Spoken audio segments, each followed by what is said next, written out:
Ooh.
Installation chamber.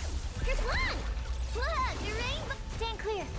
Observe. Night falls. Close your eyes. Observe. Defensive mode engaged.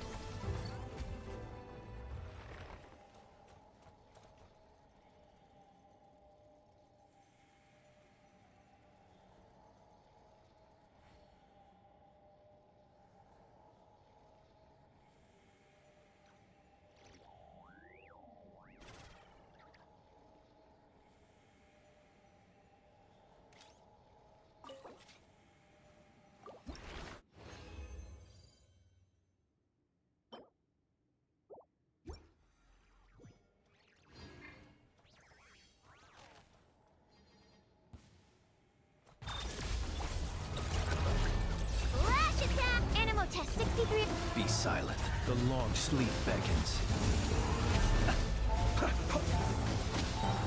Night falls. Observe. Cleanup sequence initiated.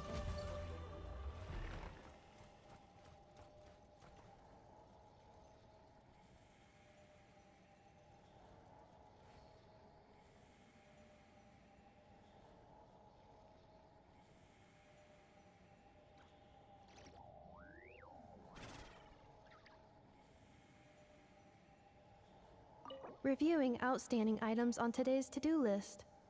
Do you have any additional commands? No problem. I can add them shortly.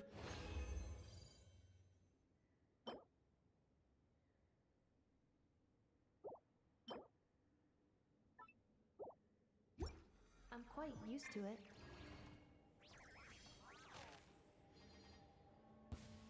Installation chamber. Chew on this. Look! Stand clear. Animal hypostasis. Close your eyes. Night falls. Observe. Close your eyes. Night falls. Cleanup sequence initiated.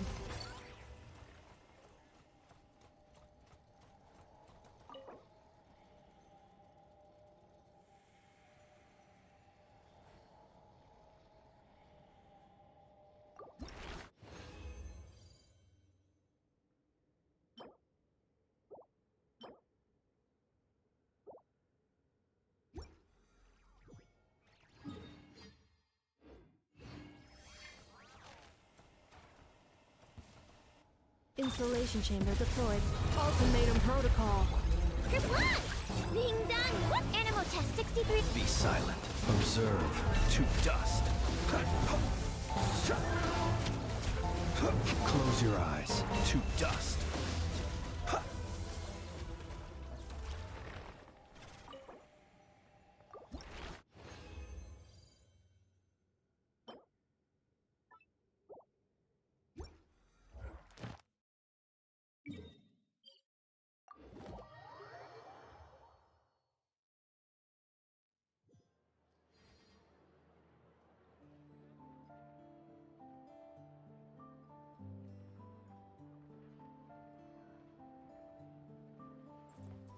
Add Astra.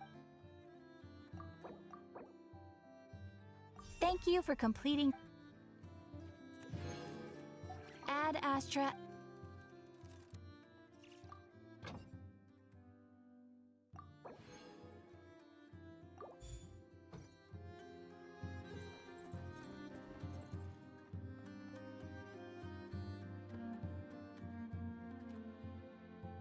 This land holds nothing but promise for adventurers from all walks of life.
Accelerating.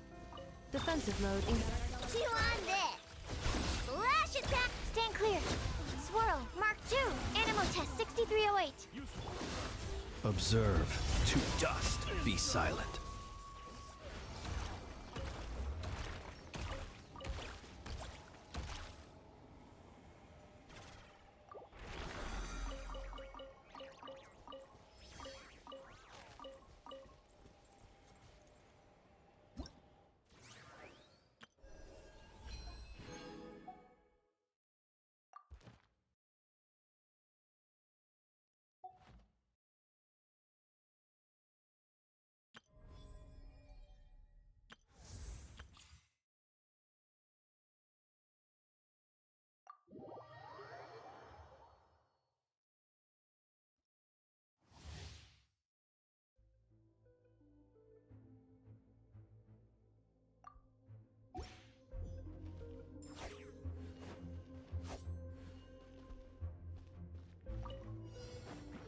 Leave it to me!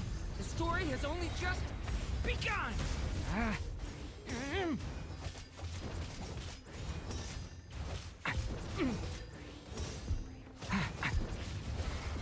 The abyss is burning shadow!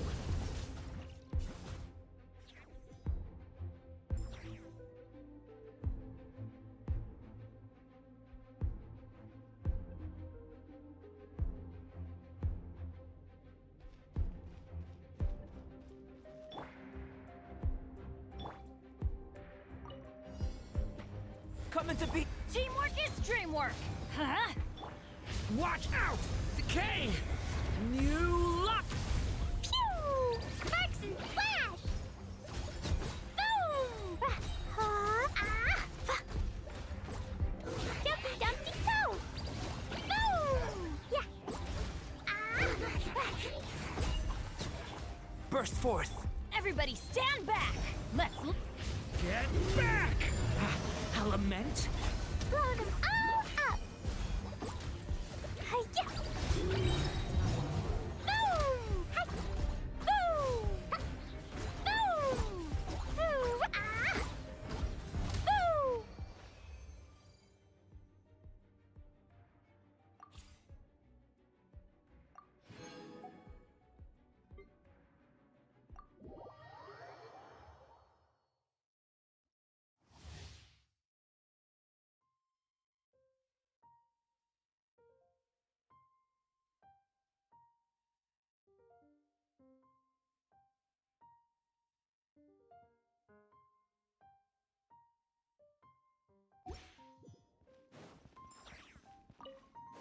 Yahoo!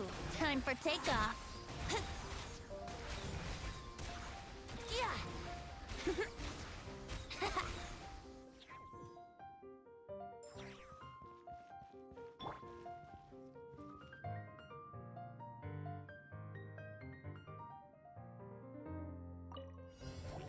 Ha! Teamwork is dreamwork! The story has only just begun! Too late for regrets. Truth repeats its. Think you can get away? Yeah.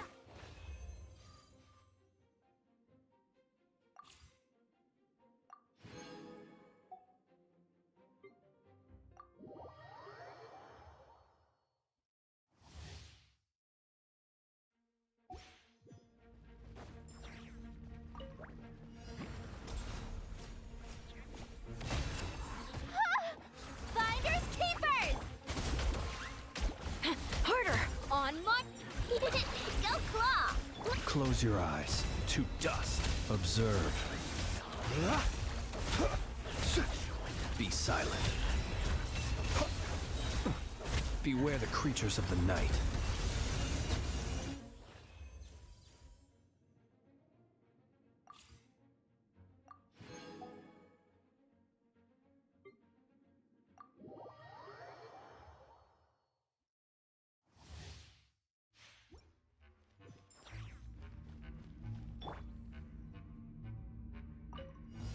Not now. Stars, shine. Huh? Hup! Witness the power of go. Dare to mess with me? Have fun with this gift. Cyclone! Yeah.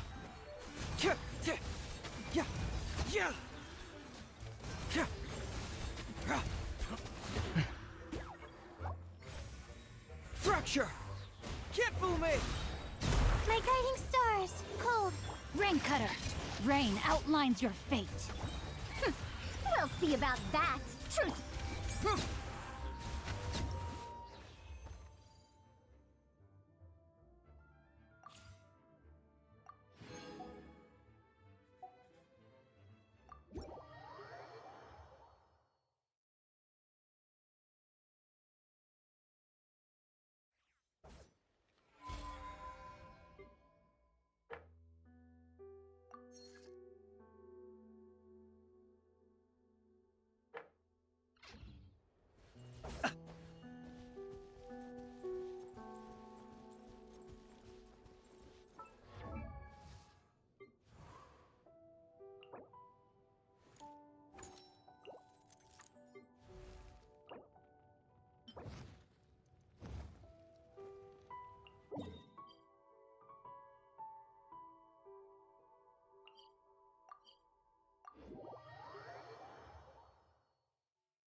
He who wishes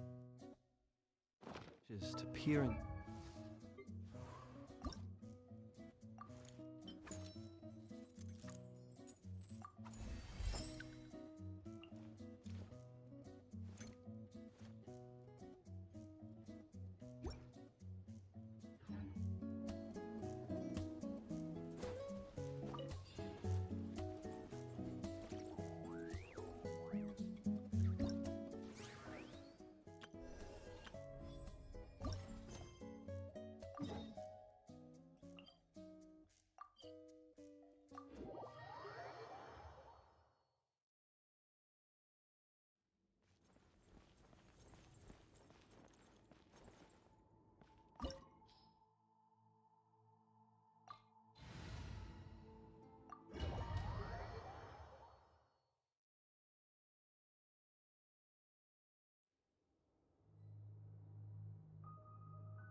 People ought not be so frightened of ghosts. They are merely talking shadows, chattering away endlessly about their past affairs.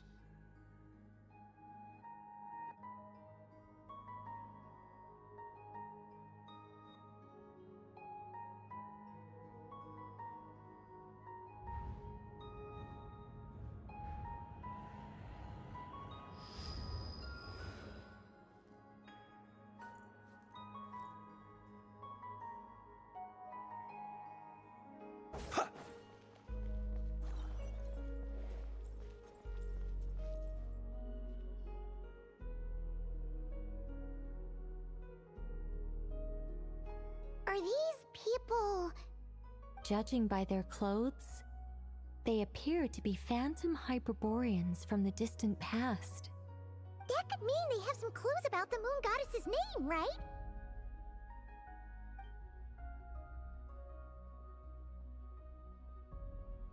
Hey there! Could you tell us what the moon goddess's name is? Sorry. That's probably a weird question, huh? How do we explain this?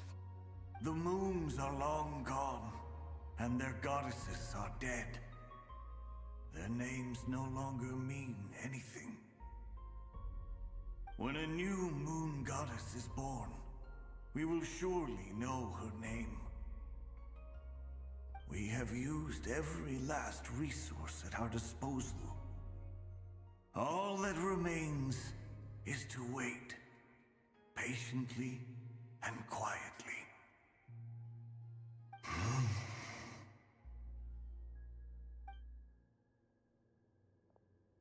Were the people of the past all this devout?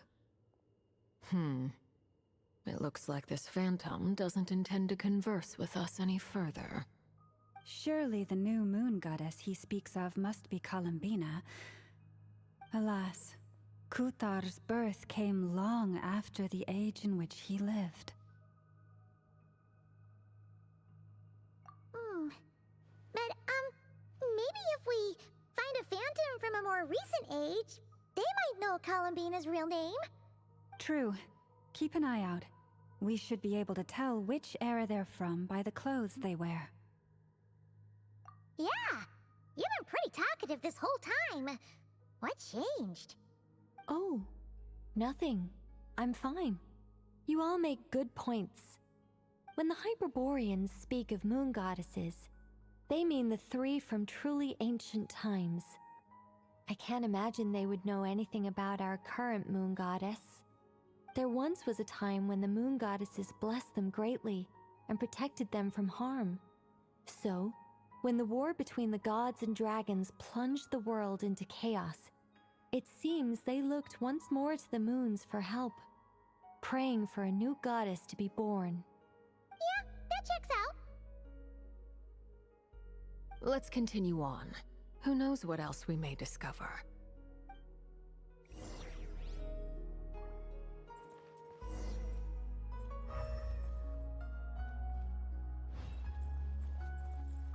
The moons have left for now, but they would not abandon us forever.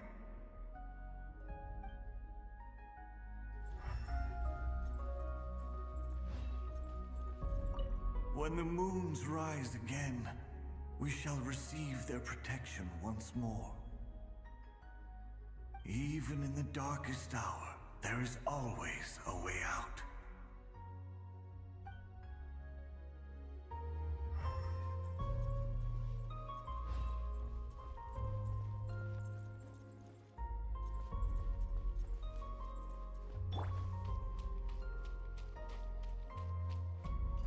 There's a door blocking this path. Not a problem. Try this. Whoa! How did that door suddenly collapse? This device was maintaining the door's integrity. Remove the core, and the device stops working.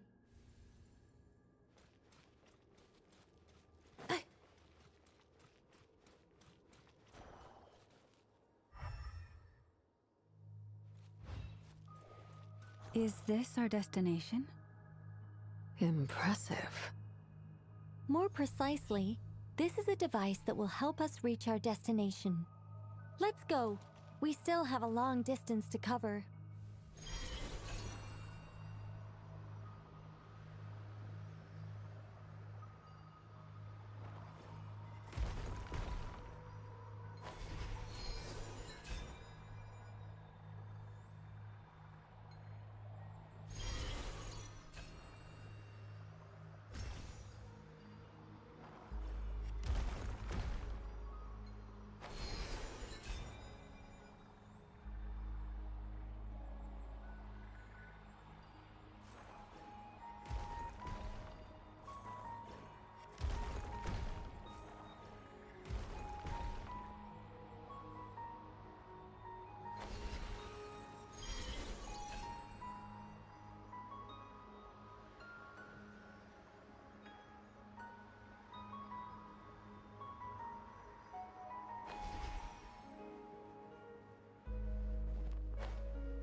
Accelerating. The way ahead is blocked by broken rocks. Oh. Let's try that device again. Remember the door from earlier? Huh! So it works in reverse, too!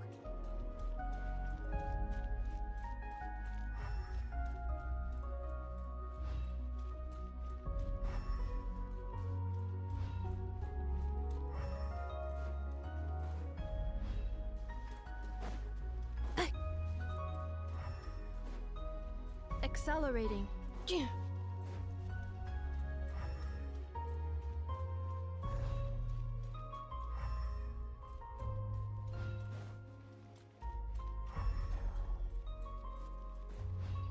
The humans we see are all phantoms, but the monsters are real. What a fascinating place. There'll be plenty of time to admire it later. Be silent. Kerplunk! Ding dong work! Insulation chamber. Stand clear. Yeah. Yeah. Yeah. Yeah. Yeah. Yeah.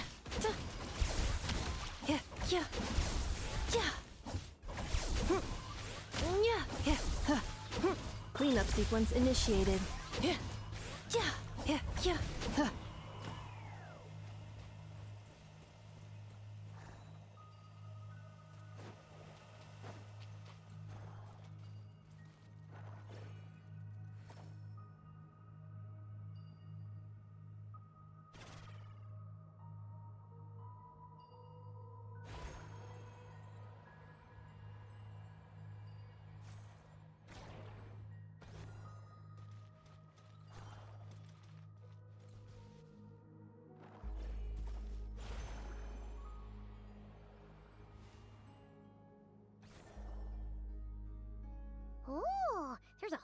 bunch of artwork in here.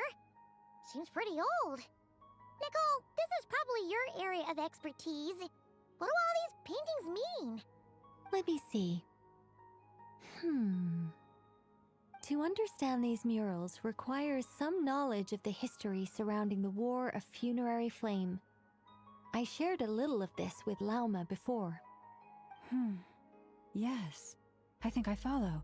The dispute between the Moon Sisters, the transformation by Nibelung. Oh no, it's no trouble. I'd be delighted to share the tale again.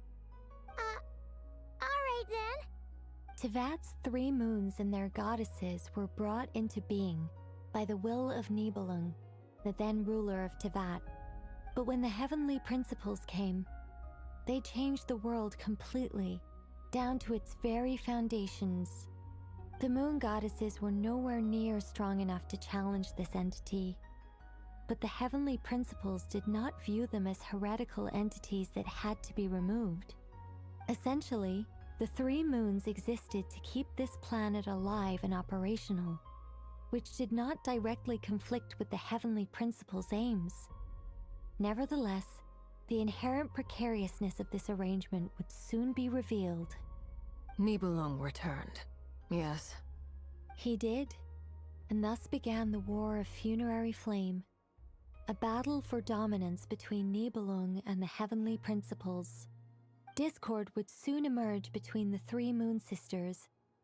One would voice the opinion that they should follow Nibelung, for it was he who first hung the moons in the sky. Another would argue that taking sides in the conflict would only bring the world closer to ruin. There was no telling where it would lead, especially since their creator had returned, bearing the perilous power of the abyss. Nibelung would eventually discover their disloyalty. He had all 3 imprisoned before transforming the moons into weapons with which to fight against the heavenly principles. What? Weapons? Yes, the very moons that had once defended the planet became instruments of death and destruction, striking terror into the hearts of all living things. And although the heavenly principles and the 3 moon sisters had once been at peace, it now seemed that the moons posed an unacceptable threat to Tevat. It is possible that the heavenly principles did not know of the goddess's imprisonment. If so, the weaponization of the moons would surely have been viewed as an intentional breach of the peace agreement. Regardless of who knew what, when, the heavenly principles shattered 2 moons and flung the other beyond the skies. Whether the goddesses managed to escape Nibelung's captivity after his fall, nobody knows. But this much is certain. From that day on, the moons no longer belonged to Tevat. The rejections slowly drained their power until eventually they passed away. So that's the full story. You say the moons ceased belonging to Tevat from then on. Why then would Columbina be born here? That is perhaps due to the lingering connection between the Frost Moon, which was not shattered, and this world. You could see it as the 3 sisters' dying wish. They never desired war. All they ever wished for was to protect this land. I see. If the final fate of the 3 goddesses is as you say, then Columbina faces the same grave danger. Our investigation has yet to bear fruit. We must hurry. Yeah, you're right. Let's keep going.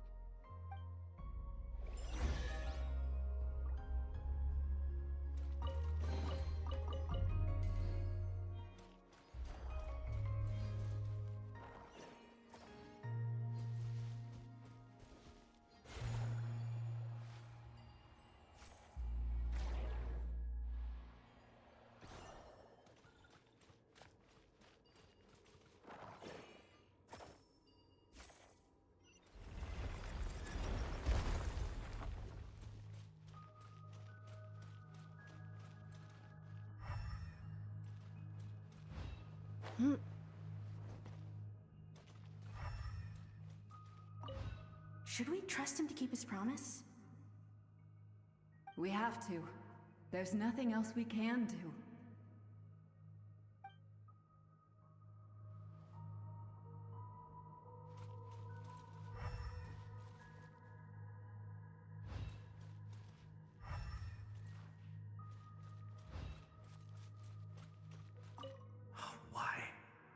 do the creators of this world no longer show mercy upon their people?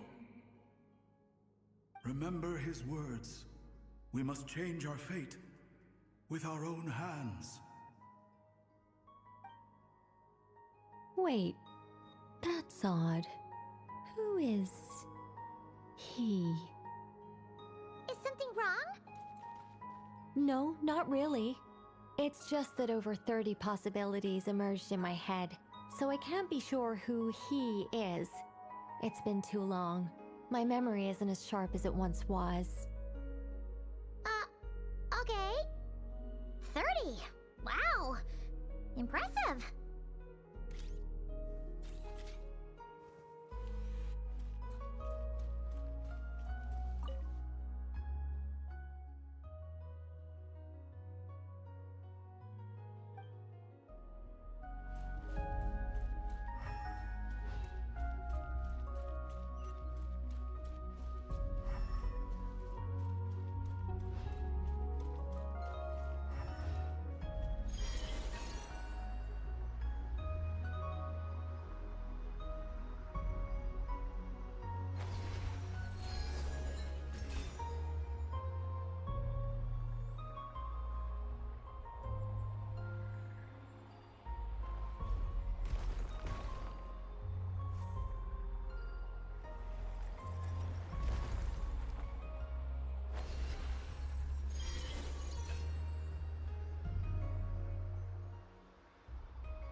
We're finally here. Guessing we'll need to activate this thing? Indeed. I was a little worried about that at first, but as we got closer, I sensed that the Kuvaki within it flows unimpeded. It should be functioning normally. The only issue is how to activate it. It's looking a little worse for wear. What about the cores from some of the other devices we've seen? Can we repair it using those? In all likelihood, yes. I imagine that would have been the Hyperborean's backup plan. Let's look for some cores.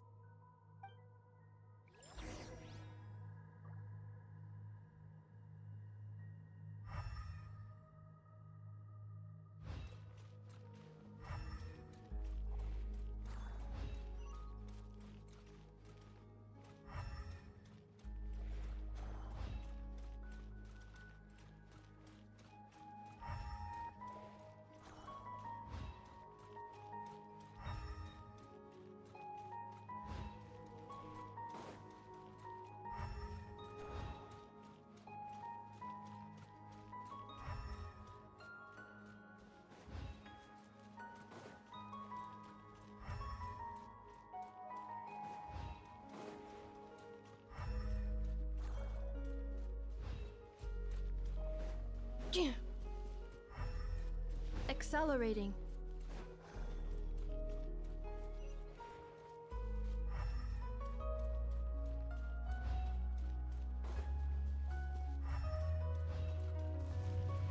Defensive mode engaged.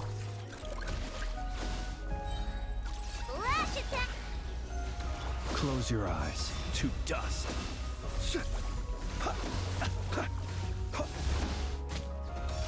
To dust.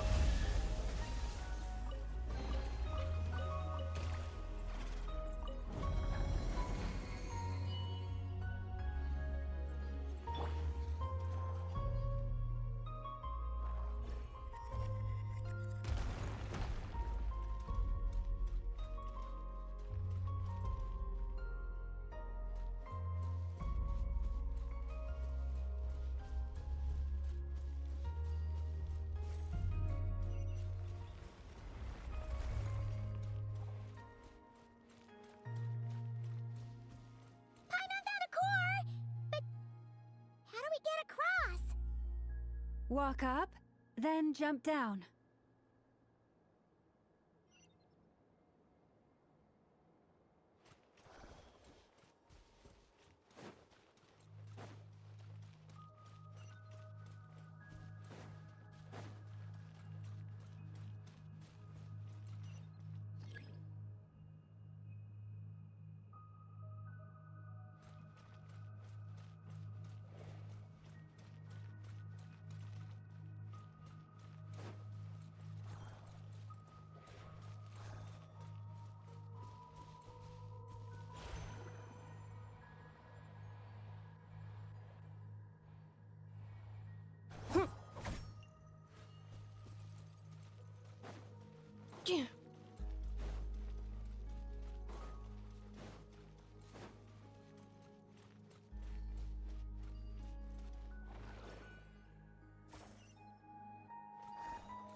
That should be enough cores.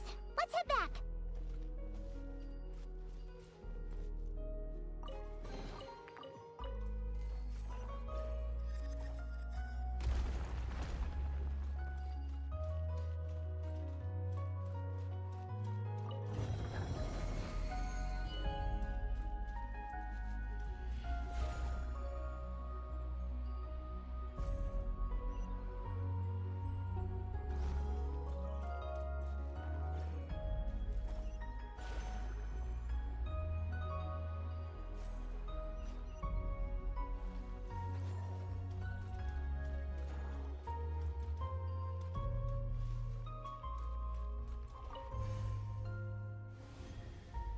The device is up and running.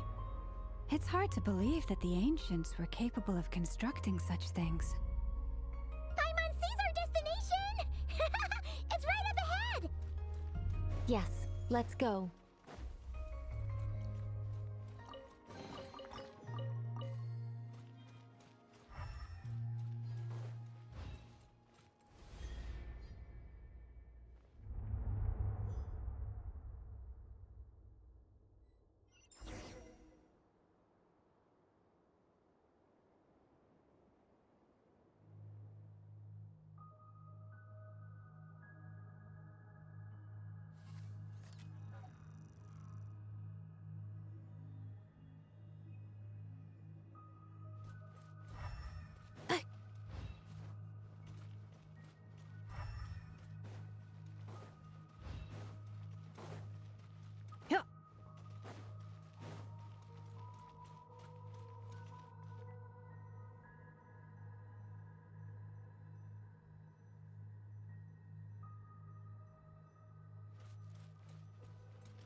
This is where the people of Hyperborea communicated with the moons.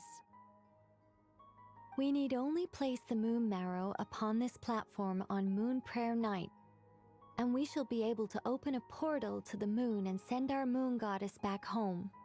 The assumption being, of course, that we can find her first.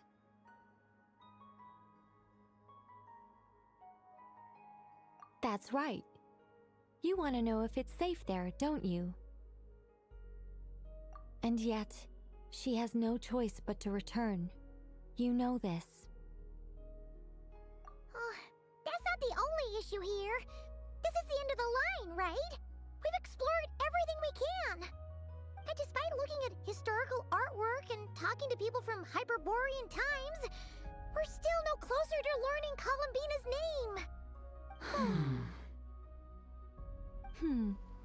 If it's not too much trouble, could you tell me exactly what Alice said to you about finding her name? Oh, sure. What she said was... Then your first job is to find it. As a moon goddess, I'm sure she must have a name she identifies with. Neither Columbina nor Kutar is her true name, and she's never really accepted either of them. Is it not also possible that she has never had a true name? Not at any point in history? That would be a hard pill to swallow. But at this point, we may have to accept that that is the truth. No one knows how she came into being, and she certainly doesn't have parents in any sense that we're aware of. Perhaps she was never granted a name at all. But does that mean there's no way to get Columbina back? She's just gonna disappear and there's nothing we can do about it? Huh? Wait, why all this pessimism? Was it the way I phrased this question? You all seem to be taking this in completely the wrong way. Well, just because she's never had a real name in the past doesn't mean she can't have one now. What? Think about what Alice said again. She never once said that you'd have to find a new name, did she?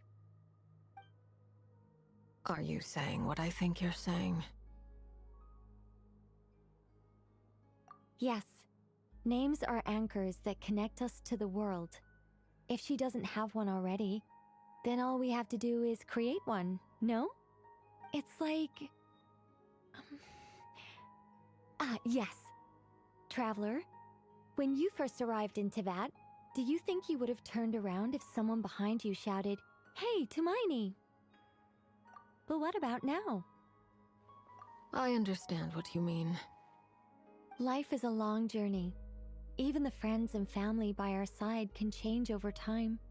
When people call you by different names, what matters isn't so much the words themselves, but what they symbolize. And of course, whether that resonates with you. Lumine.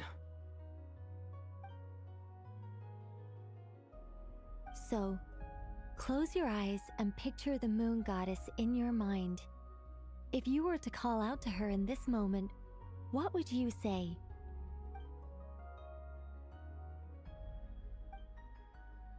Columbina. Columbina. Paimon would call her Columbina too. Well, she has long forsaken everything that Kuthar represents. I think from now on I should call her Columbina too. Well, it sounds to me like you found your answer. Are you sure? Is it really that simple?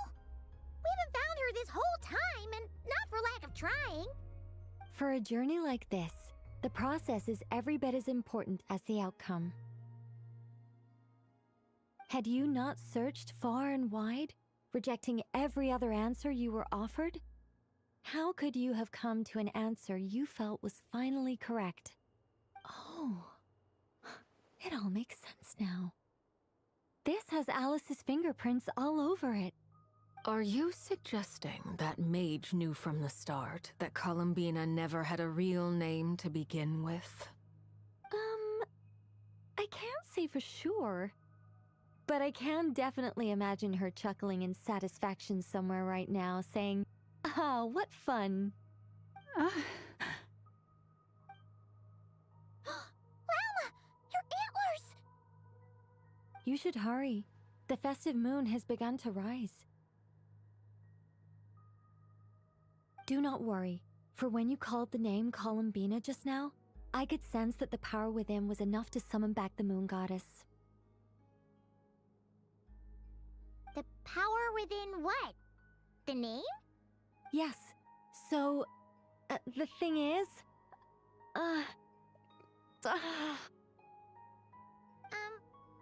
What's wrong now? This is so annoying. I really want to explain how that whole thing works. Starting from the founding principles of Teyvat and... Oh, I could talk about this for hours. But... Deep breaths, Nicole. Deep breaths. You're an angel. A sober, sensible, solemn angel who has her priorities straight. Okay then. Sorry for asking. Clearly a bad call on Paimon's part. Anyway, you all need to hurry. Last thing, remember how it felt when you called out that name. Then it is agreed. By the name Columbina, we shall find her. Then we'll throw her the best Moon Pair Night party ever! And at last, we will send her home.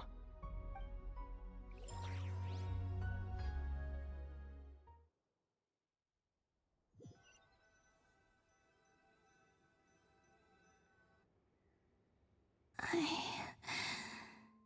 can barely move anymore. My consciousness is fading away. Have they come back out? I'd love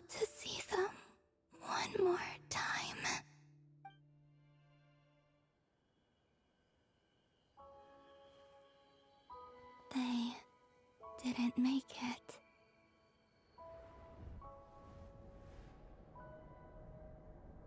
Could you tell me your name? My name is... Columbina!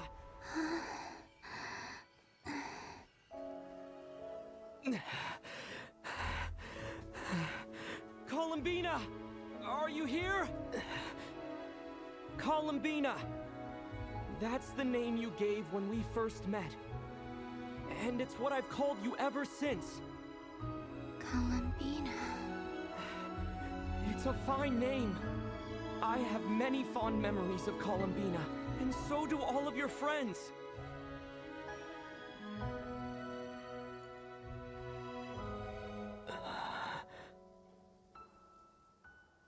If you like this name...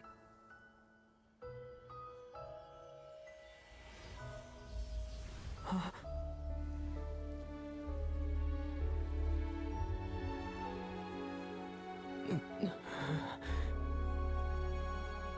Looking for me?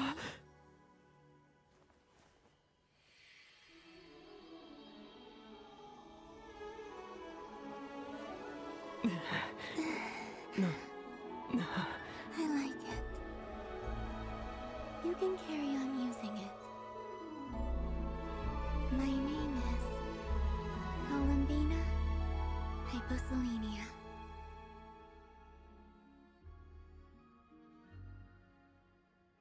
Columbina Hyposelenia. That's a wonderful name. I never thought that Columbina would become my real name. But after I met you and my other friends, the things that this name stood for slowly began to change. It went from being a Fatui code name to something my friends call me.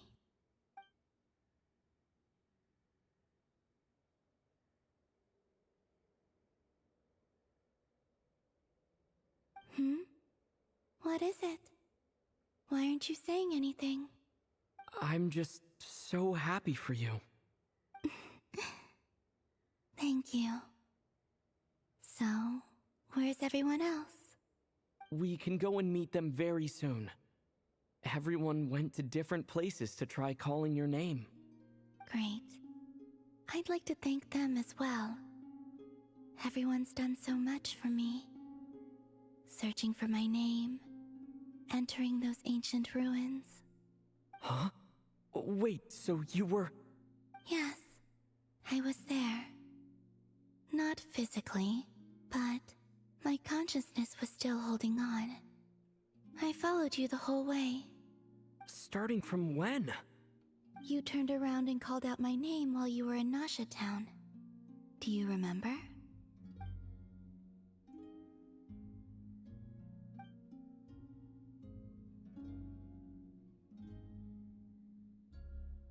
Let's go. We don't want to keep them waiting. Sure. In that case, come with me. But... Hmm? Before that... Could you call my name one more time? Sure. Come with me, Columbina Hyposelenia.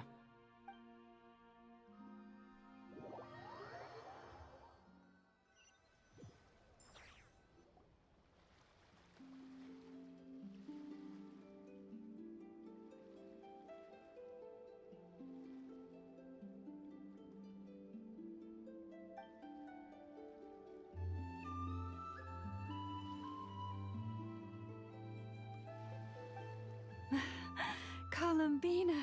Oh, this truly is wonderful.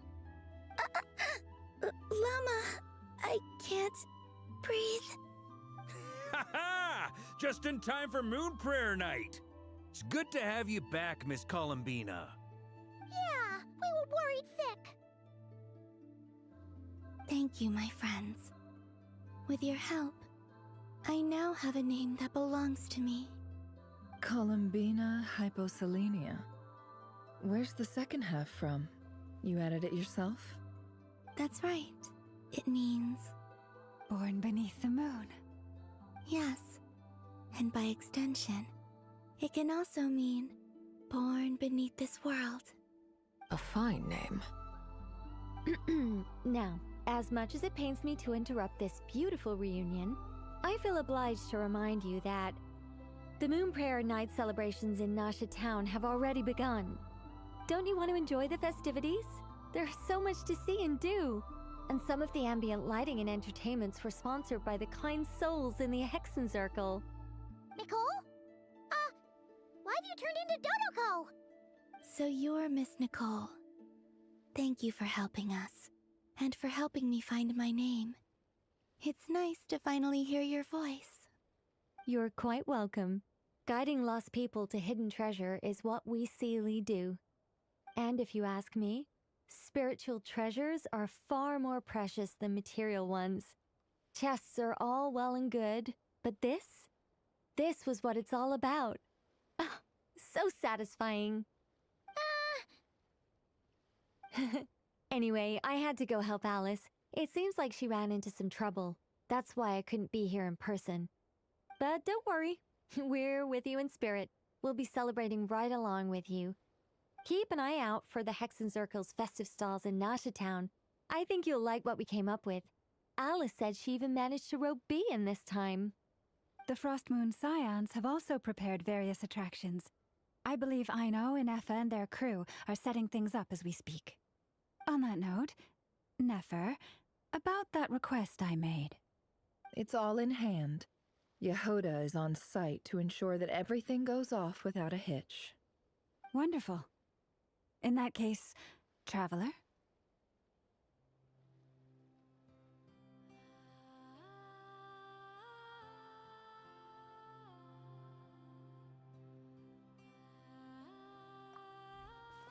Huh? Come on, Columbina. It's time to celebrate the best Moon Prayer Night ever.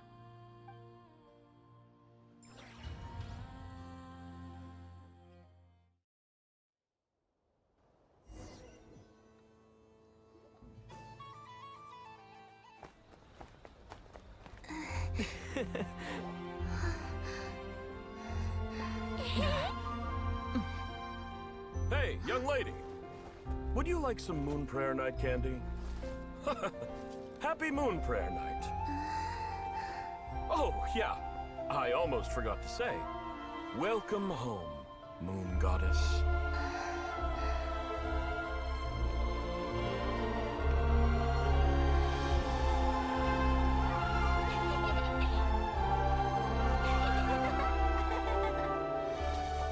Welcome home, Moon Goddess.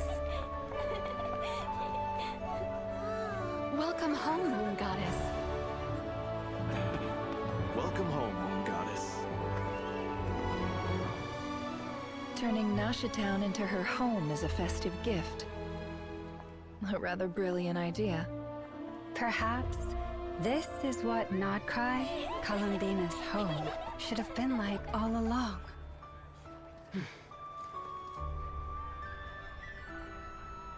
Thank you for the gift. I like it a lot.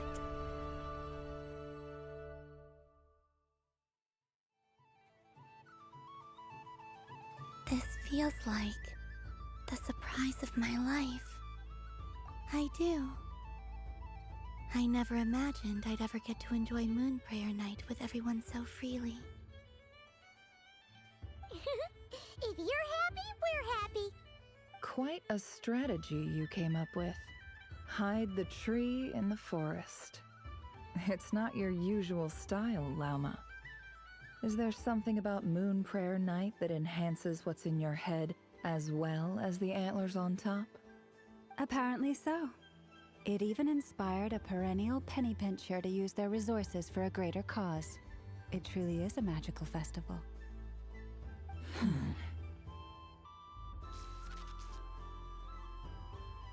I see it now.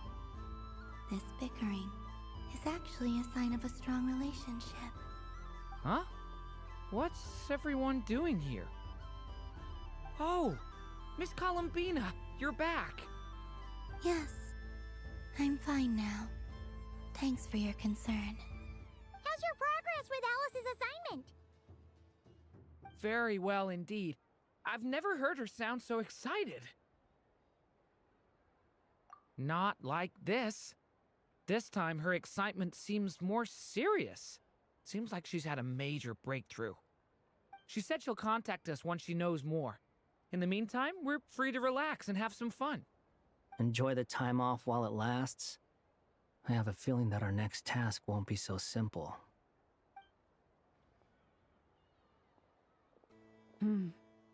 I should go. I still have a few things to attend to at the Frost Moon Scion stall. And I think I'll take a look around. With any luck, this once-in-a-year festival will come with once-in-a-year opportunities. Hold up a second. Where's Varka? I believe he made a beeline for the flagship the moment he entered Nasha Town. Ah, that's Mondstadters for you.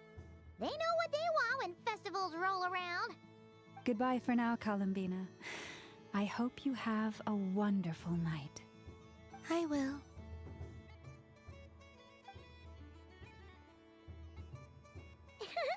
Well, in that case, don't just stand there.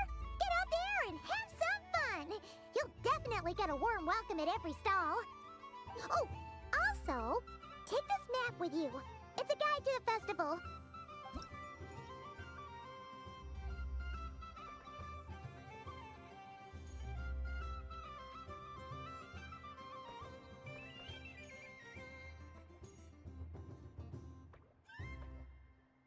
The Frost Moon Scion stall is over here.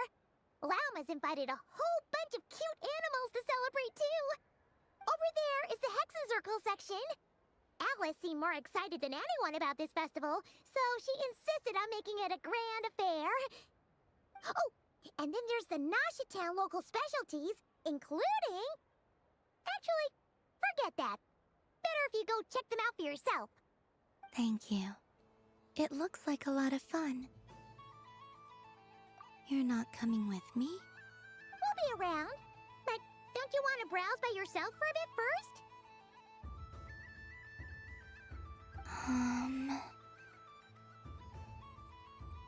Yep. If you find something you like and want to try it out together, just give us a shout. We'll be right with you. Otherwise, just relax and enjoy yourself. There's so much on offer, so try to experience as much as you can. And don't forget to stuff yourself with all the delicious festival food!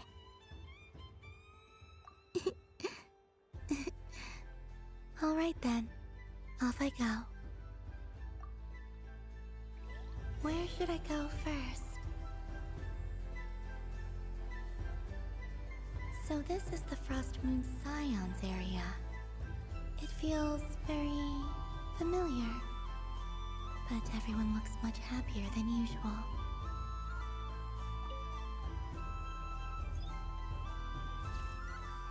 And done! Here, take a look! I think it looks quite funny.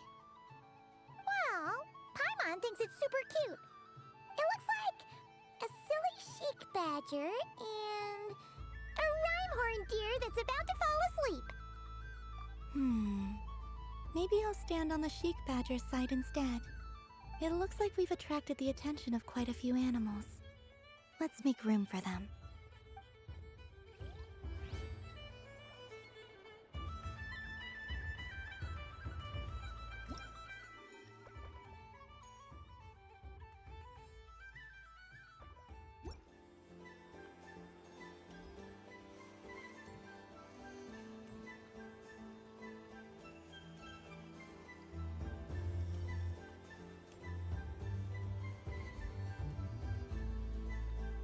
Wow, the Frost Moon Scion stall looks kind of plain, but it's pretty cool once you get into it. I don't go to Hisi Island much, but it's got that, like, old world cultural feel. And if culture means we get more festivals, I'm all for it! Hello, Yahoda.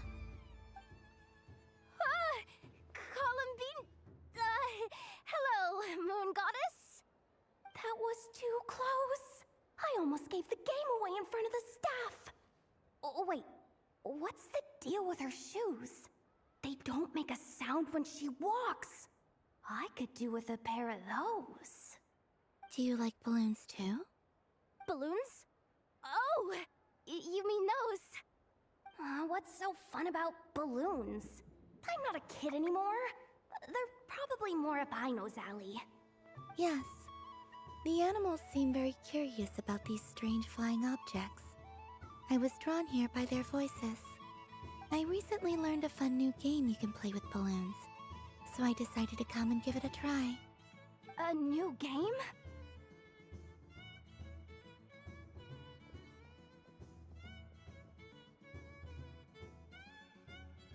Hello.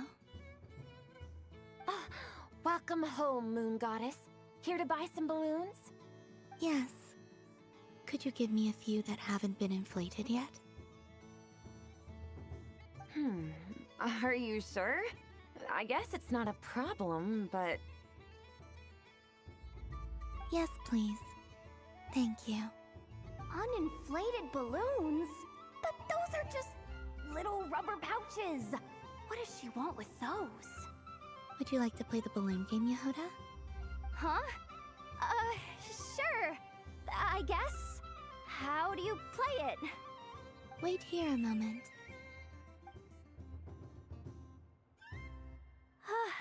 Oh. This is so weird. What have I got myself into now? I thought I saw Columbina nearby. Uh-oh! That's the Fourth Harbinger! Although she's helped us out quite a bit, she's good people, right? Is she looking for Columbina? Oh, guess that's my ticket out of here. I'm not sure my heart can take being sandwiched between two Harbingers.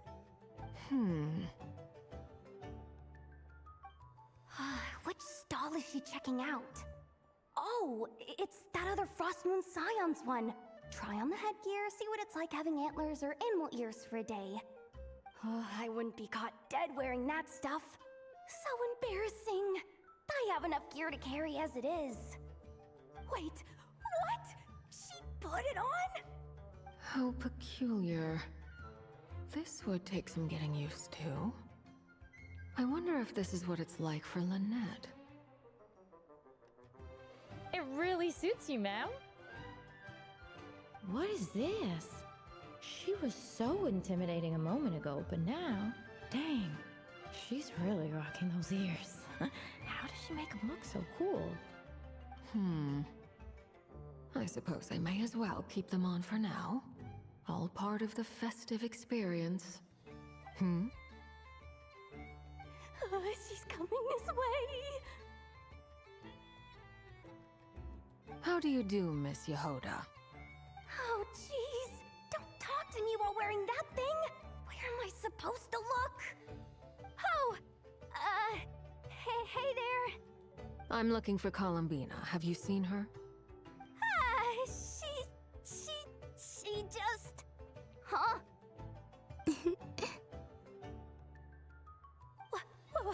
Wait, is that what she meant by balloon game?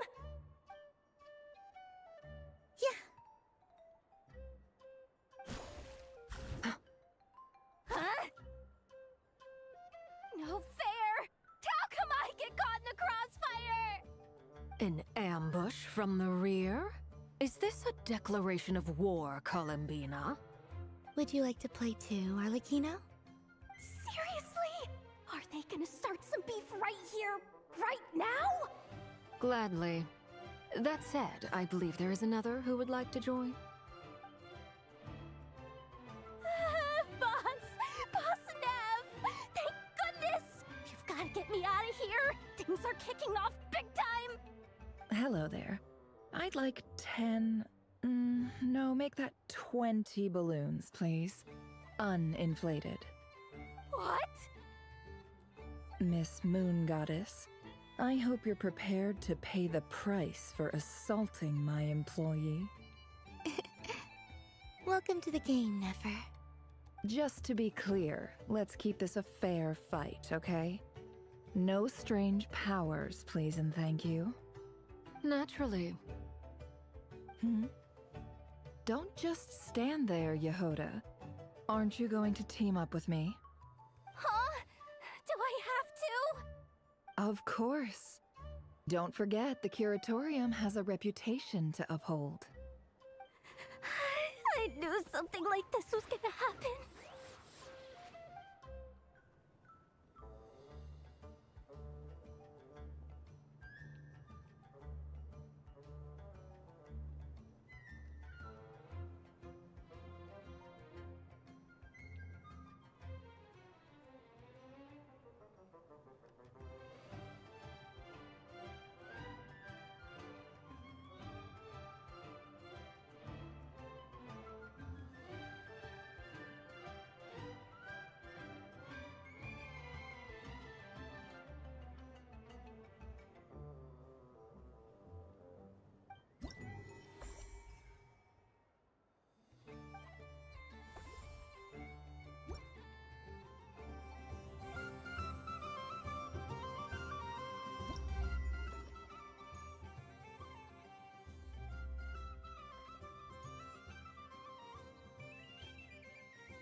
Sunny days!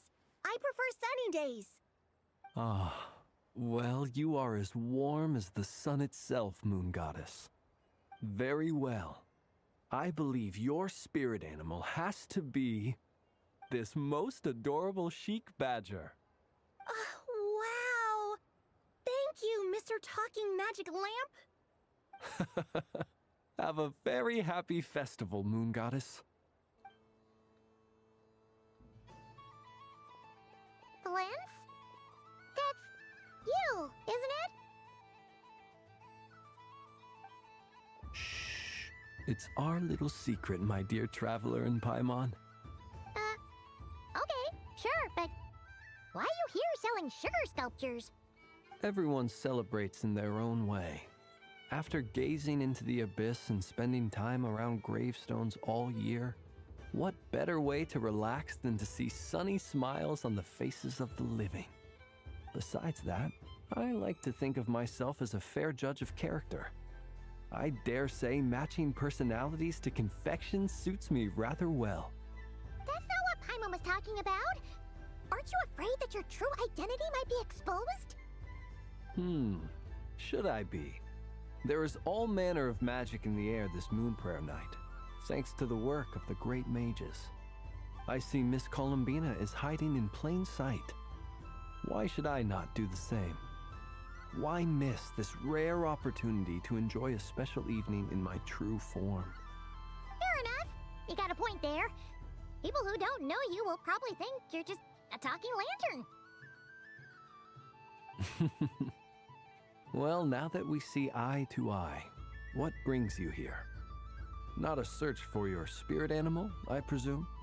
Ah, well, actually... Here, see for yourself. Oh, this is... How wonderful. A beautiful idea. Yeah, we just met Barca, and he said that having everyone draw their own section was kind of boring. So, he did your bit for you. Ah, Varka. Ever the maverick. I see his artistic skills are truly one of a kind. In that case, I shall paint something on Mr. Albedo's behalf in a short while. What? Why not now? Ahem. Welcome home, Moon Goddess. Whew, that was close. Hello, Twins. She recognized you right away! What keen eyes you have, Miss Columbina. Especially considering they are shut. I did not see you. Rather, I sensed you. I can sense the fluctuations in Kuvaki all around me. One would expect no less of the Moon Goddess. Might I interest you in some candy? Yes, please. Excellent. I shall make some for you right away. Something the matter, Miss Columbina? What about my spirit animal? All the other children carrying sugar sculptures are talking about it. Wait, is she taking the test seriously? Ah, my apologies. How could I neglect that? You are quite right, Miss Columbina. Every one of us has a magical creature living in their heart. Would you permit me to help you find yours? Yes, please. Do you prefer the day or the night? Night. Which of the 4 seasons is your favorite? Winter. Think of a perfect day. What is the weather like? Sunny, rainy, or perhaps cloudy? Rainy in the morning, sunny at night. What kind of answer is that? Forests, lakes, and open seas. Which do you prefer of these? I like them all. Imagine you opened your very own shop. What would you sell there? Moonlight, I think. Wow! Paimon would totally shop there. It wouldn't cost anything. You'd just need to visit. Aha! I believe I know what your spirit animal is. Here, for you. Oh, it's a Kohenki! Indeed. A free-spirited being with a deep love for all things here in Nod-Krai, who selflessly lends her aid to as many people as she can reach. It is the perfect fit for you, Miss Columbina. Thank you.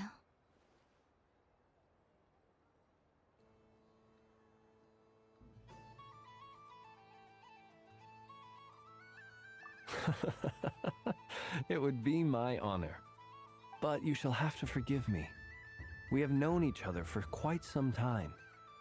I doubt there is any answer I could give that would come as a surprise to you. So instead, would you accept this sugar sculpture as a token of our friendship? It's a lantern. Hey, why don't you two go enjoy your candy over there? Paimon wants to try out this spirit animal thing too. Right, Blintz? Come on, play ball. I get this drawing done. But I want to hear Paimon's answers. But it'll probably take ages. Paimon's a complex soul. And we don't want your candy to melt while you wait, huh? Oh. Okay then.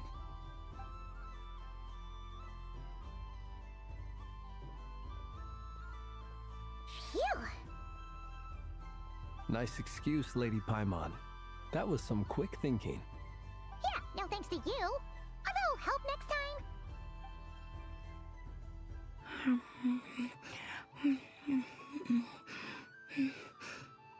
It's sweet. Is that Lockaberry? I wonder what flavor the traveler got. This way, this way! It's the candy-selling lantern! I'm coming! Of course. Traveler, maybe we can share? Yes. I found out recently that people share their food sometimes, so I'd like to try it. Or is that a no? Thank you.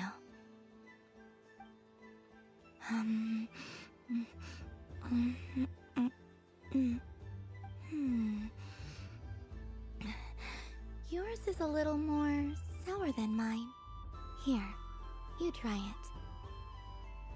it. Amazing. My sugar sculpture has shrunk, yet my heart is filled with feelings of sweetness. I will remember this feeling. Sure.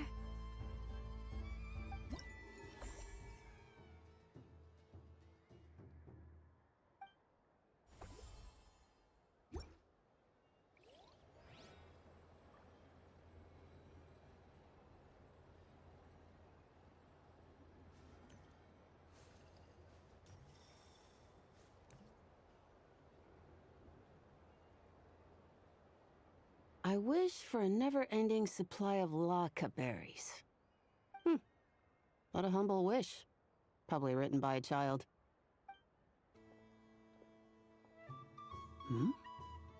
Is that Lauma the Moon Chanter?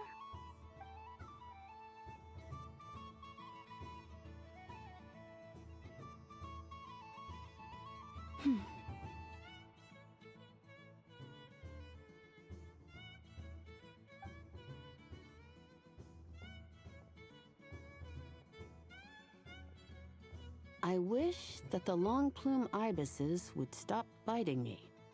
Oh dear, poor Lauma. All right, I'll write that one down for you. I got it. While everyone else is celebrating Moon Prayer Night, you're as busy as ever. I don't mind. It's rewarding work. A good kind of busy. My antlers are at their heaviest tonight, and the Kuvaki waves are especially strong. But as I help these dear friends hang their wishes up, I feel a great peace within myself that is hard to describe. You see, they are all such beautiful wishes, and they are ones that we can fulfill by our own strength. Do you blame me, Llama? I want to hear your honest answer. It is by the help of so many people that I can return to the moon. But I feel as though I've hardly done anything in return. You've done plenty, Columbina. I say this in earnest, both as someone who knows your history, and also as a friend who has seen what you've been through. What about as a moon chanter? I feel proud to honor our moon goddess's wish, and I'm sure any moon chanter in history would have felt the same way. Thank you for your kind words, Llama. But... Since you asked for my honesty, I won't lie to you. My feelings are mixed right now. Besides pride, I also feel... I suppose it's a reluctance to let go. Once you return to the moon, we will be far apart and separated by a false sky. I'm sure those of us left behind will gaze up at that sky, yearning for the moon once in a while, just as you used to do. I will miss you, Llama. I will miss you all. I hope to stay in touch.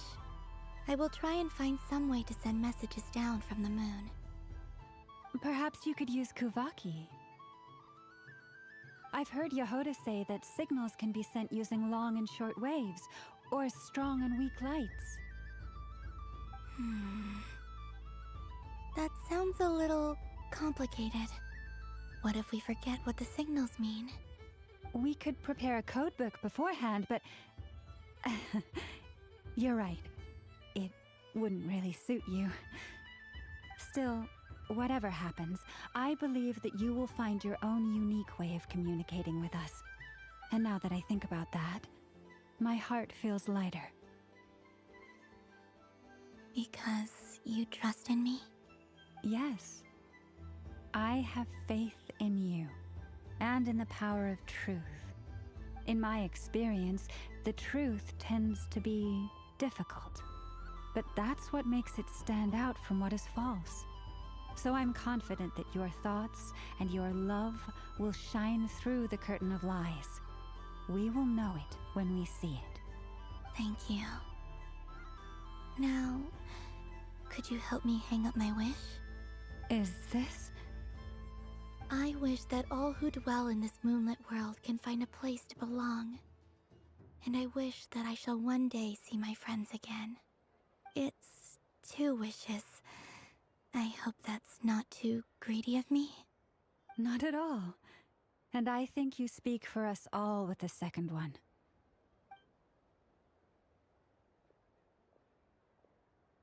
I shall continue to pray until the day that all of these wishes come true.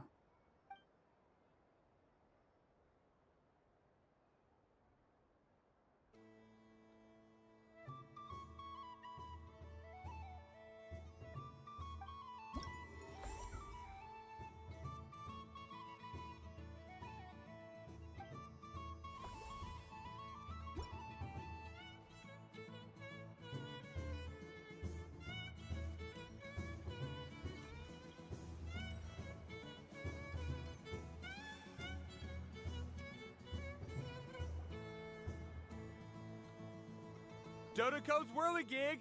Come check out Dodoco's Whirligig! Ah, welcome home, Moon Goddess. Might I ask what this is? Ah, it's a very special amusement sponsored by the Great Mage herself. Ride on a soft and furry Dodoko and embark on an unforgettable adventure. I say that, but I'm just following a script here. Who is this mage, anyway? And what the heck is a Dodoko? I'd like to ride. No problem. But, are you by yourself? Is that not okay? Oh, no, it's fine. It's just that each Dodoko can accommodate 2 passengers. Would you like to bring a friend along? My friends... That should do it.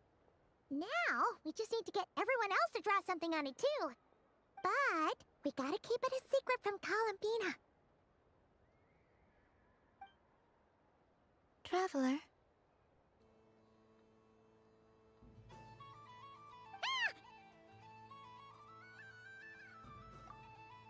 I want to go on that ride. Will you join me?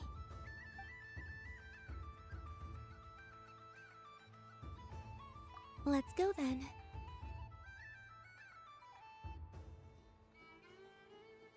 Don't worry. Paimon will do the rounds. You go have fun.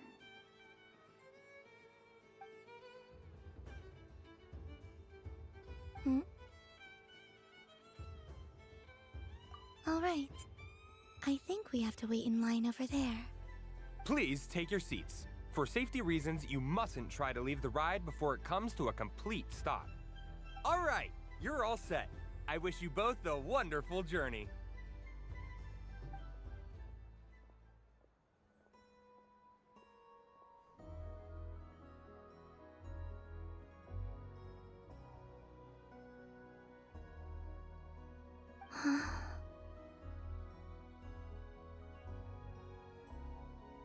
Not bad.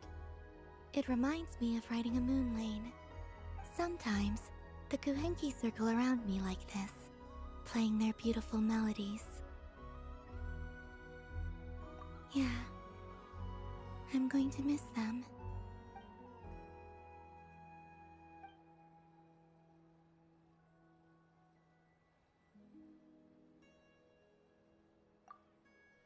It does. I've felt scared in the past, too. But this is a little different. You know something? I got to see a lot of fascinating things during my disappearance. I saw how the Frost Moon Scions act around their families.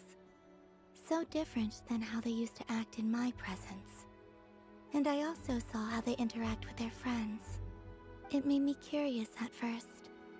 Why do people act so sincere when they're worshipping gods, but save their truest, warmest feelings for each other?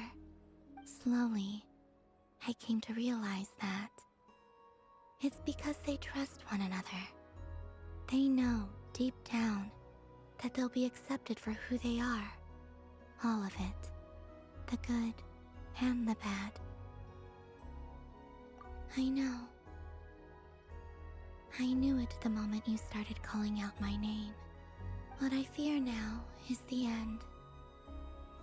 I fear losing all this the very night I have gained it.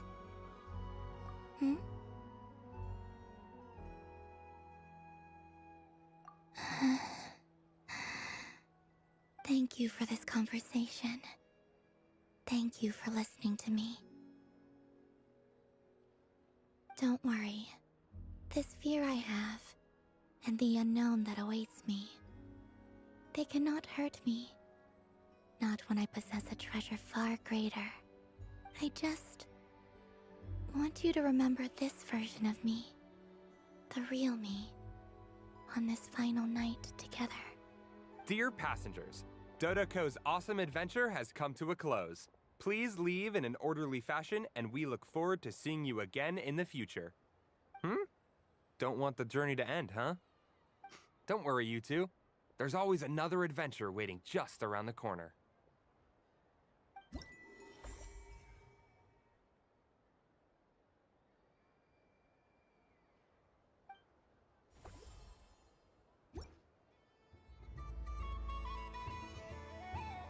This must be the mage's stall.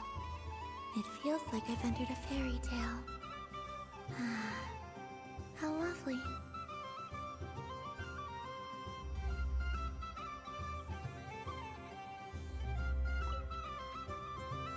Welcome home, Moon Goddess. Oh, you're the genuine article. Alice was right. This moon prayer night was worth watching after all. Another one that talks. Greetings. Pleased to make your acquaintance. I am the Hexenzirkel member they call B. Barbeloth Trismegistus. Columbina Hyposelenia. Pleased to meet you too. Hyposelenia. A fine name indeed. Now then, Miss Columbina, do you wish to hear a mage's divination? Divination? The Frost Moon Scions used to ask me what would happen in the future. Is this like that? From the perspective of the one seeking answers, perhaps. As you look to your journey ahead, if you seek to understand the unknown, resolve your doubts, and soothe the confusion in your heart, divination could be for you. The unknowns on my journey. Of course, if one wishes to peer into fate, then hydromancy is the more precise option. But that is a complex affair, and to relegate that majestic art to the status of a festive amusement would seem somewhat uncouth. Besides, it is sometimes better to not know fate with great certainty. Hence, I shall use the suitably festive Luna Arcana to tell your fortune instead. It is more popular with the youth in any case. Lunar Arcana. Indeed. Unlike hydromancy, this will only display possibilities and trends. People like to think of themselves as creatures of agency and free will.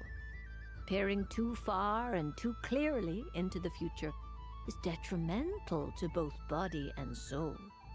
I'd like to give it a try. Of course you may. Come then, take a seat, Miss Columbina. Before we begin, are there any specific questions you would like to ask? Let's stick to general possibilities and trends, like you suggested. Ah, very well. Then I shall use the basic Lunar Arcana deck.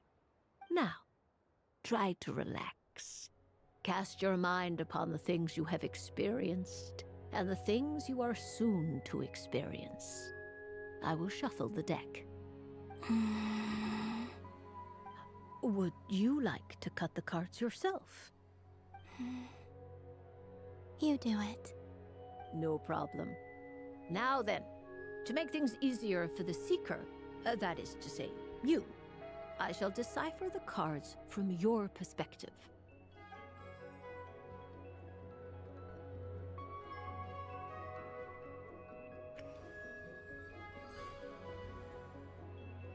Please, draw the first Lunar Arcana.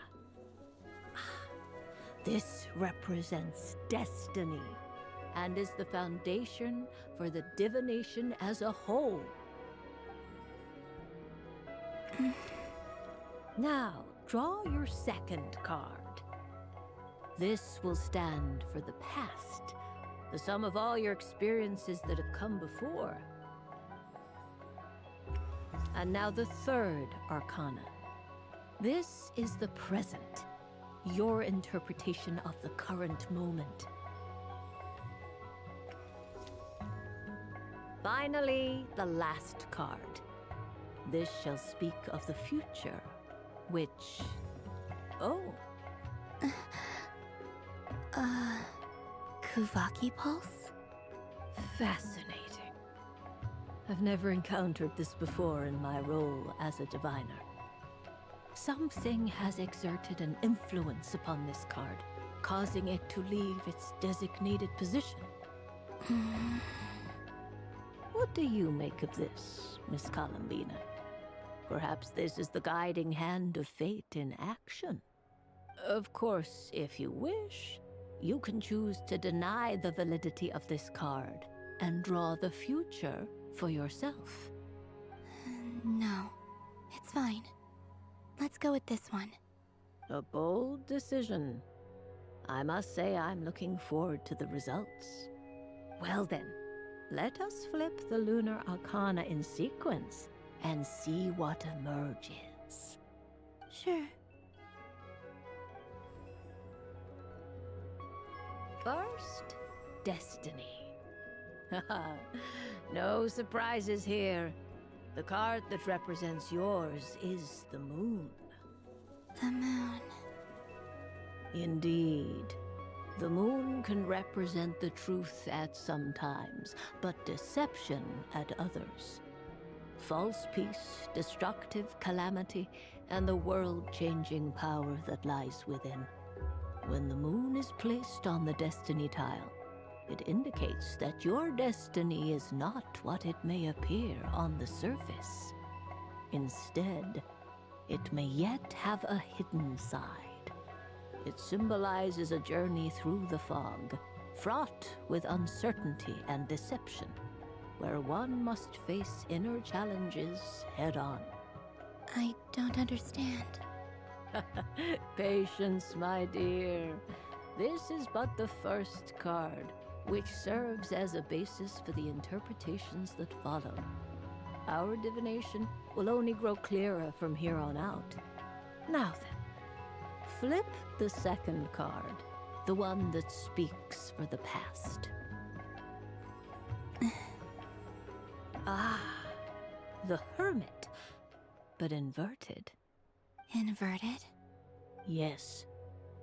The Hermit symbolizes solitude, introspection, and the pursuit of truth.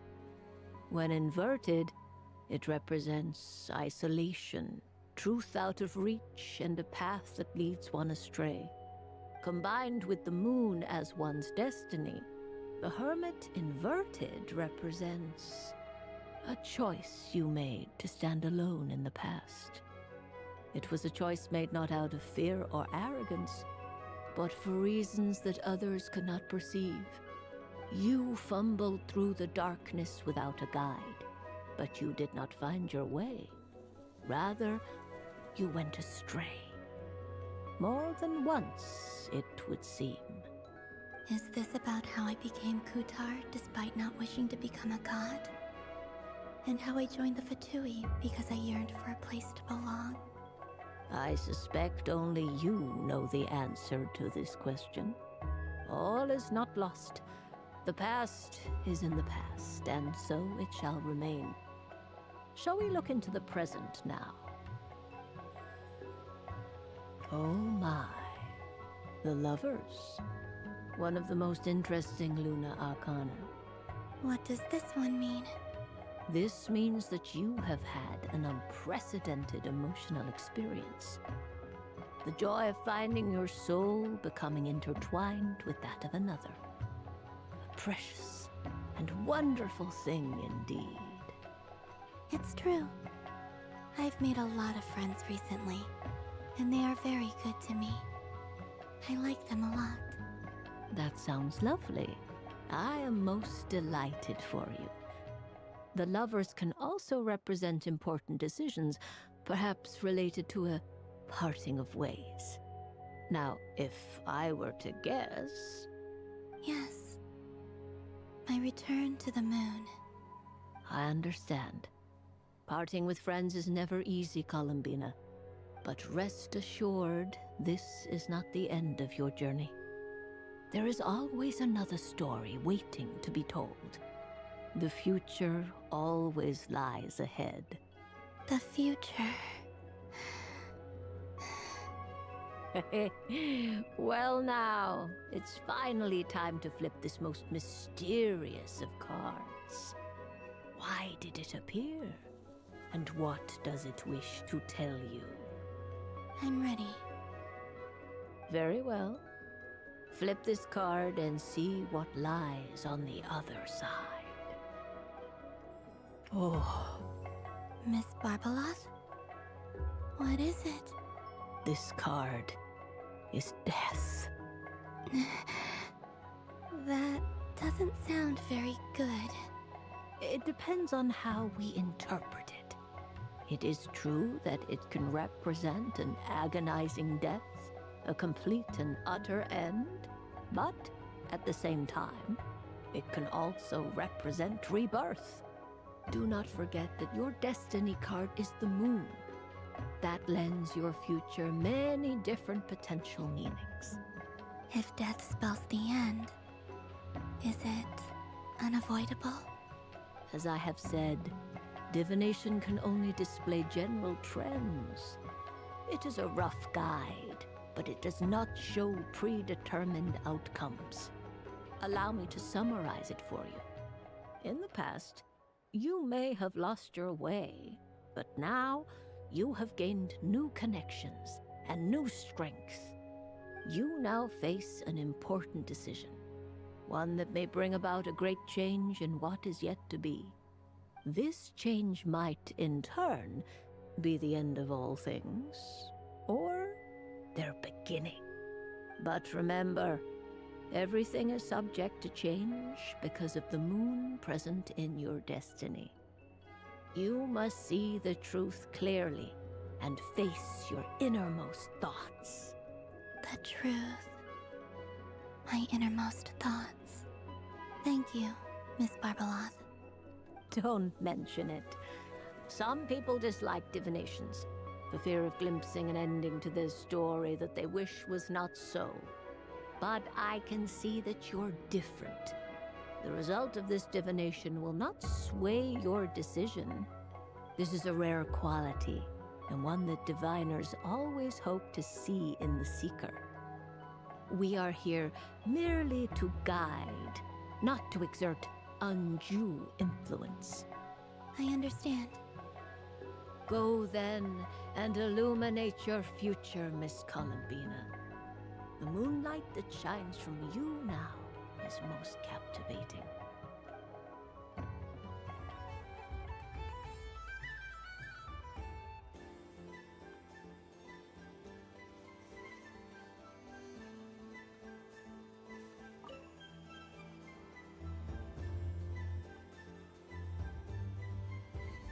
I wouldn't say it's unfair, exactly. I mean, your voice goes right into people's heads. How would you explain that to the kids? You can't just explain it away as magic. Is something the matter? Ah, Miss Columbina! No, nothing you need to worry yourself about. Ah, impeccable timing. Stick around for a second, Miss Columbina. I need your input on something. This self-proclaimed Knight of Justice has yet to give me a satisfactory answer. I, for one, would like to hear your verdict on the matter. Hey, now, I left the flagship just to help you out, Miss Nicole. What's going on? So Alice and I are both using long-range remote control spells that work on similar principles, allowing us to attend this festive fair in Dodoco form. Sorry, let me backtrack a little. While similar, there are some key differences.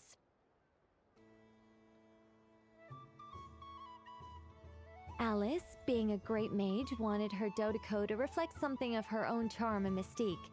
So she adjusted the way its tail moves when it spins around. An entirely gratuitous move, in my opinion. I hardly see how anyone is going to notice that. If anything, I'd say that anyone who stares intently enough at a Dodoco's tail to notice such a small detail is someone we ought to be highly concerned about. I only say this to emphasize that my question has nothing to do with tails. Now that we're clear on that, why is Alice's Dodoco permitted to interact directly with the children celebrating Moon Prayer Night, while mine is not? Your voice speaks directly into people's minds. See? Exactly what I said.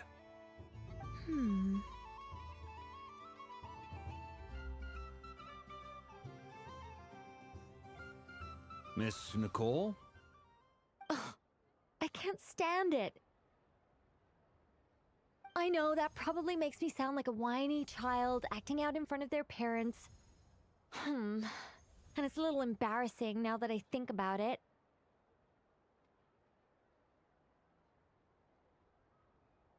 But hey, I've said it now, I can't take it back. That would be even more embarrassing. Also, don't go reading too much into that analogy. It was off the top of my head. I'm actually an awful lot older than either of you. Miss Nicole, are you saying that you'd like someone to play the game you've prepared? I'm not so invested in that. It's just something cobbled together using items I borrowed from Alice. She probably didn't even make them herself. The point is, I want to know everyone's thoughts after they receive their prizes. But as you've said, I can't just ask. I've been biting my lip for so long, and I've had no one to vent my frustrations on. I thought this was going to be a nice, straightforward festival where I'd get the chance to guide people to treasure. Well, can I play? I can't guarantee that I'll win a prize, but... You will? I'd like to try. Then what are we waiting for? Let the game begin! It's like they forgot I was ever here. Ha ha ha ha.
Congratulations, Miss Columbina! With your great wisdom, you have overcome every obstacle in your path and conquered the great challenge posed to you by fate. Fate? Well, something to that effect. If you'd prefer something more poetic, it could be the icy winds or the dawn. Anything you like, really. You could even go with the challenge posed to you by Dodoko, if that's what you're into. Anyway, you can take or leave my suggestions. Moving on. All my hopes are now resting on this. Can I open it now? Stop teasing me! Please, I'm begging you. No more talk. Just open it. Wow. What a lovely sculpture. Classic and cute at the same time. Thank you, Miss Nicole. I'll always treasure it. Ah, there we go. Music to my ears. You have my sincerest gratitude, Miss Columbina. Thank you for sharing your precious time with me and fulfilling my wish. Don't mention it. You've all done much to help me. And still, I'm the one receiving all these gifts.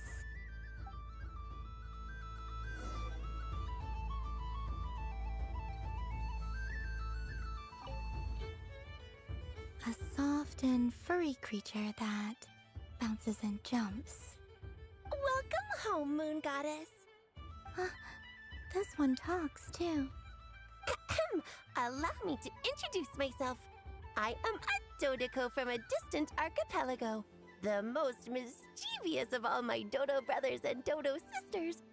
When the going got tough, I powered through, and when I met obstacles, I boomed them away. That sounds like a lot of fun. Doesn't it just?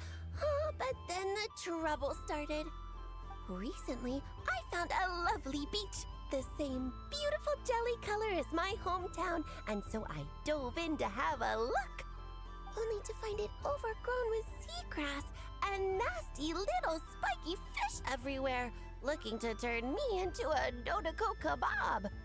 I made it back to shore by the skin of my teeth, but my tail was sorely hurt. Couldn't you just boom them away? Oh, I wanted to, believe me. But I've heard that you, Moon Goddess, can understand animal speech. The last thing I wanted was to cause a gigantic fuss and get taken to court by a school of spiky fish. I'd be driven out of these waters for good, and my winter holiday would be ruined. And so, dear Moon Goddess, I was wondering if you might lend me your allegiance. Are you roping me into a crime? Oh, let's call it a once-in-a-lifetime carefree adventure. Does that sound better? All the festival goers tonight are dressed up as the Moon Goddess, but there's nothing to say that the Moon Goddess can't disguise herself as a Dodoco, is there? Besides, this is your home. You should be free to be whoever you wish. I'm afraid I'm not well acquainted with Dodocos, Madam Mage. Oh, that's quite all right. We Dodocos are innocent, happy creatures with a free-spirited nature. Many, like myself, are mischievous troublemakers. Others are lazy souls who like nothing better than to lie down on a nice rock and take a nap. In our eyes, every creature who yearns for happiness and freedom is a Dodoco. But perhaps in yours, we Dodoco are a fluffier and more mischievous breed of Kuhenki. Yes, that is a much easier image to follow. Oh, wonderful! Then let's play! Grab onto my tail and follow me into the sea! Time to settle some scores with the bad guys!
Ooh, a remarkable talent!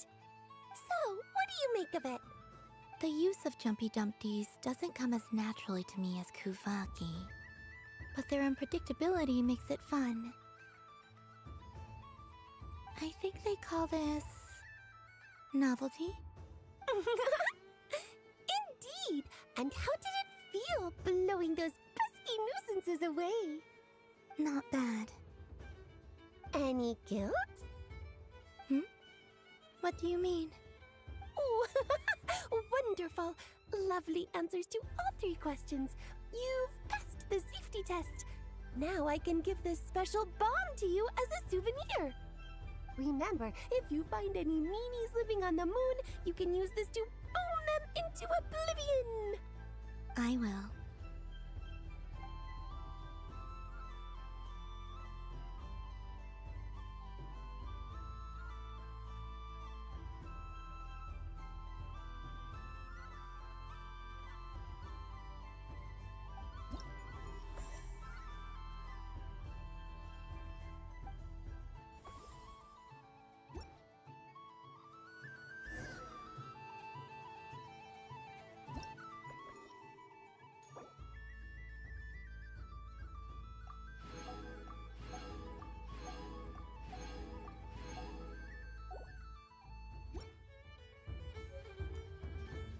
What's this? Should I give it a try?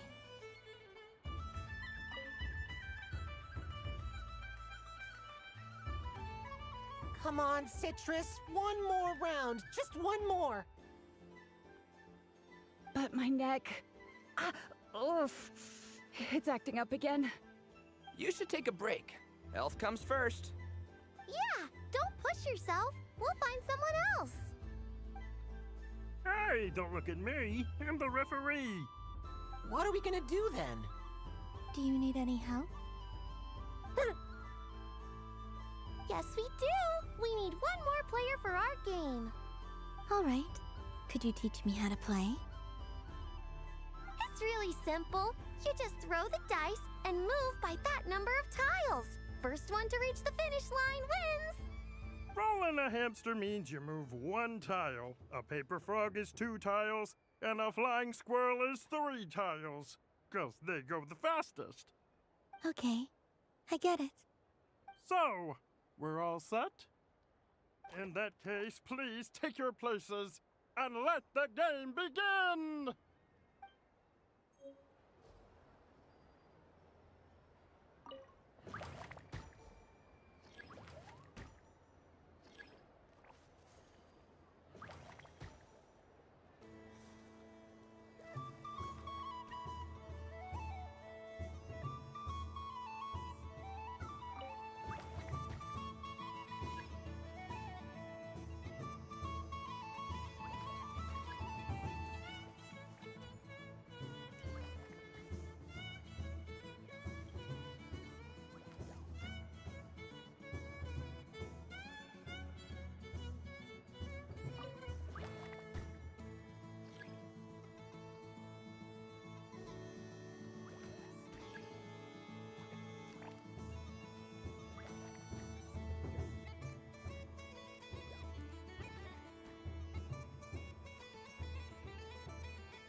And the winner is the Moon Goddess!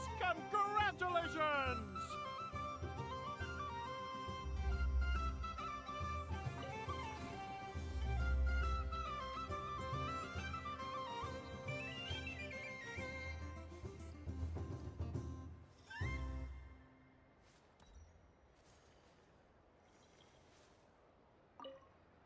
It's a pity that my good friend Faro Bear is busy working on a training program for Princess Semest.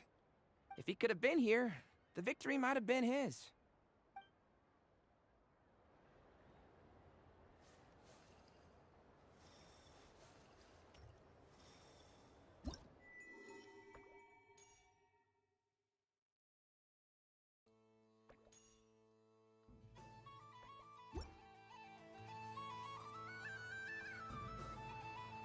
But I was aiming right at it. Aw, what a pity. I saw it with my own eyes. You were so close. So very close. That's not true. It dodged out of the way right as I was about to snag it. I'm sorry? You heard me. This paper frog can move. I swear. Dear, oh dear, what are you saying? How could a paper frog move? Unless you believe there really is magic in this world. But even if I, the mere humble merchant that I am, knew such magic, surely I would not use it on a paper frog. I'd sooner give Mora legs, so it could walk right into my purse. My dear, dear customer, why not have one more try? This time I'll give you 12% off, a very generous discount for one of my most regular customers. Just think about how much experience you have under your belt now. You're sure to win the next one. Darn, I used up all my coins. I'll be right back. Just gonna fetch some more from my house. Take your time, but don't take too long. This event is Moon Prayer Night only. Miss it, and you'll have to wait a whole year before I'm back. Next customer, please. Welcome.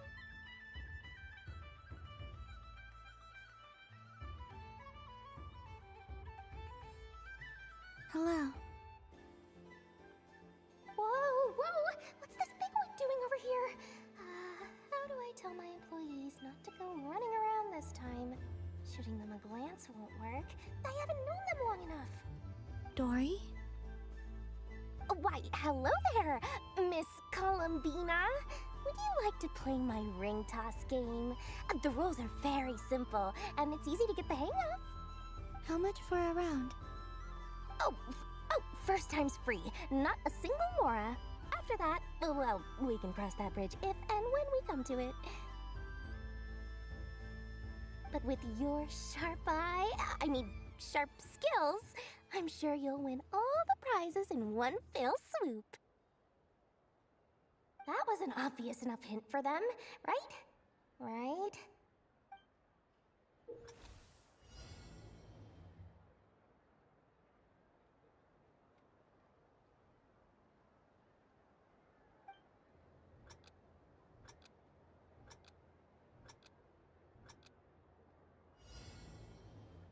Here comes the ring! Oh, Peanuts.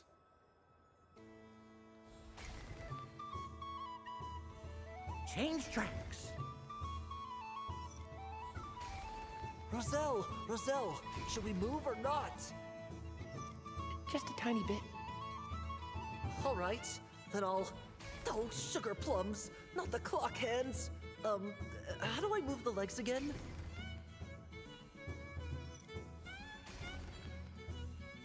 Stop it! Stop it! Stop dodging!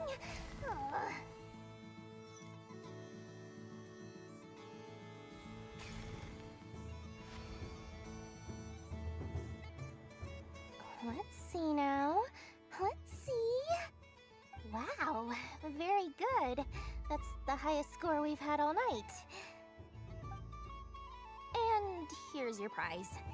Now, how about another round? As for the cost... Happy Moon Prayer Night, Miss Columbina.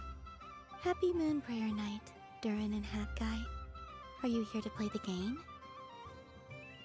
Yes.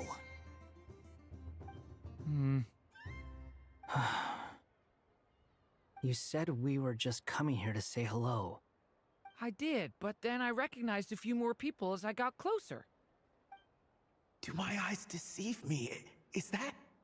It's our little dragon! He's all grown up! Someone's popular. Well now, since you came all this way, why don't you try out this lovely game we have going? First try is free! He'll have a go. I'll pass. It's only one free try per customer. You can't give your try to him. I'm aware. How has Elder Almond been lately?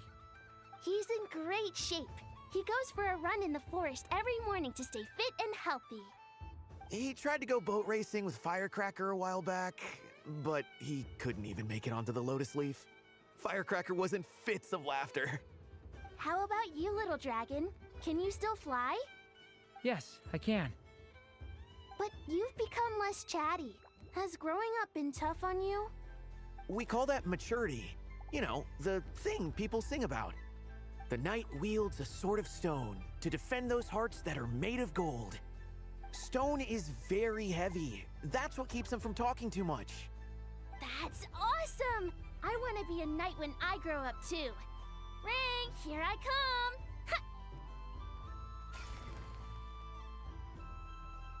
Oh, the hat-wearing man. I never thought I'd see you again. You seem more determined than when I saw you last on the train. If you say so.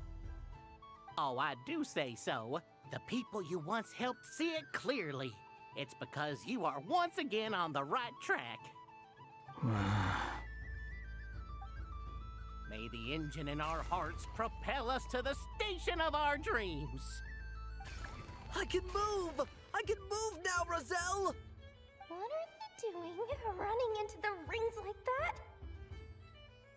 You got them all so quickly! I have never seen anything like this in all my travels. Is this guy actually an old friend of theirs? But how? They're origami animals and clockwork people from a fairy tale. Getting to know them would be quite an arduous task, unless they share a hometown? I have to get to the bottom of this. Next time I see the Great Mage Alice, I shall demand answers. Thank you, Dory. I had a lot of fun. Now for your prize. Where did I put it? Give me a moment to dig it out. Oh, sweet grand prize. How I wish I didn't have to let you go. Good thing I've already turned a profit from the customers earlier in the night. Otherwise, I'd have wasted all my hard work. Okay, I'm back. What? I leave for 2 seconds and someone's already claimed the grand prize? Oh, well, these things happen, you know? Perhaps you'd be interested in one of the other prizes instead. We've got all kinds of wonderful goodies here. Is this the thing you wanted? Here, you can have it. Huh? But... Don't worry about it. It will be happier with you.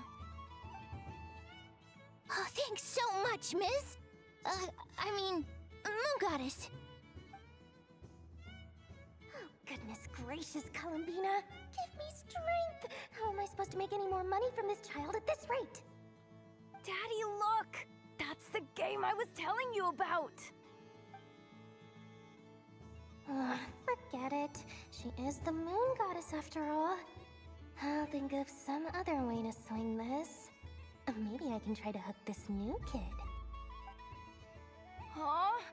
Oh, someone already won the grand prize. You can take mine if you want. What? Why? Why are all these bleeding hearts coming here to ruin my business? Happy Moon Prayer Night, everyone. Happy Moon Prayer Night.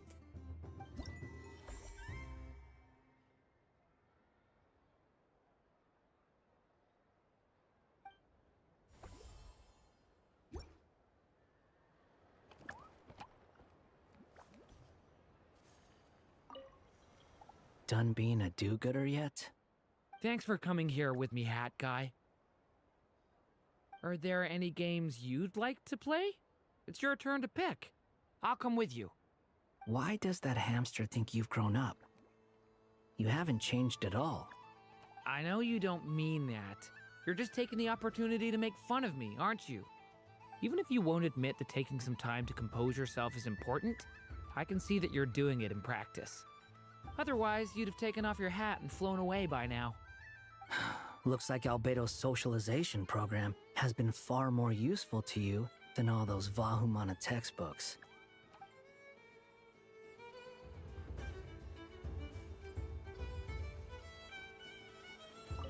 If all the prizes are gone, I might as well close up shop for the day. But you haven't had your fill of fun yet, right? So the next time a customer shows up, you're going to have to run faster, all right? And remember, run out of the rings, not into them.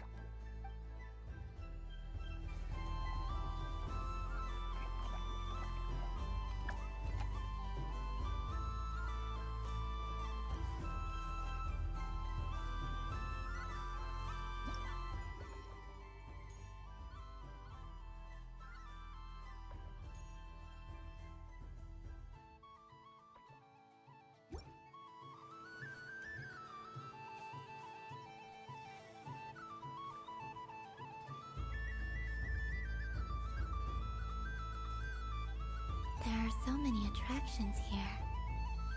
Since I rarely get out, I might as well make the most of it.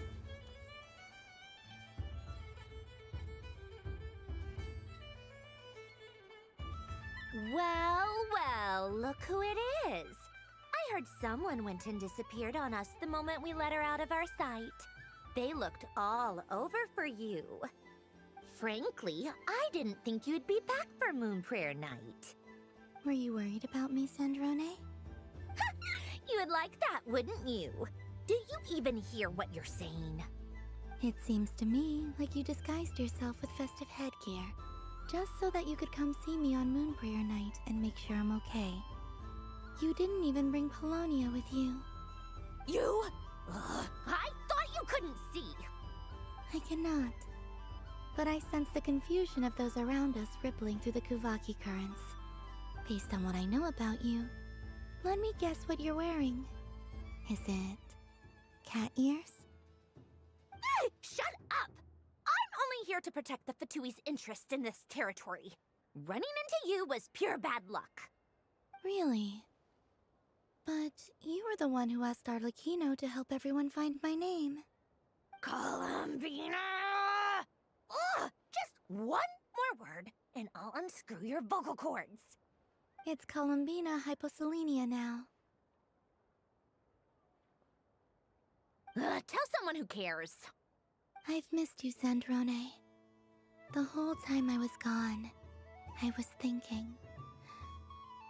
I hope I get a chance to say some ugly words to you. Is that supposed to be a joke? Anyway, let's go play that game.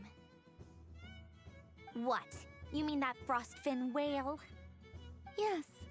It's some kind of game where you get bitten if you step on the wrong tooth. Seems like fun. Who in their right mind would wanna? Because you're not a scaredy cat. Fine! You wanna play? Let's play. Don't complain when I kick your sorry butt. Lovely. You old geezer! I'm gonna beat the pants off you! Just you watch! I almost forgot. Sandrone? What is it now? You'd better not lose, or I'm going to beat your head in. What?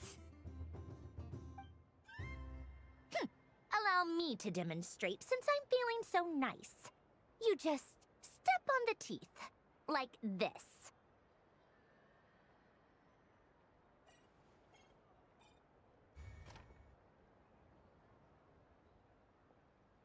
Which should I pick?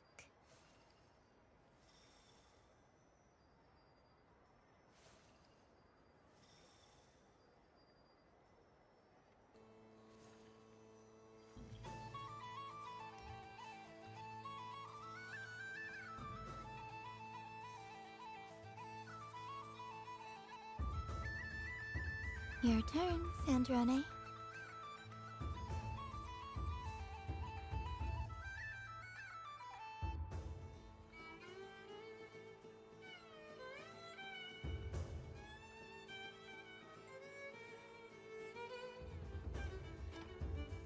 Don't come crying to me if you get bitten.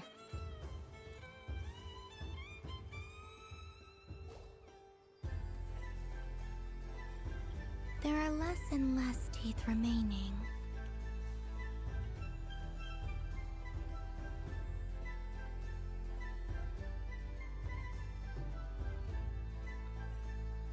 Huh? What's that noise?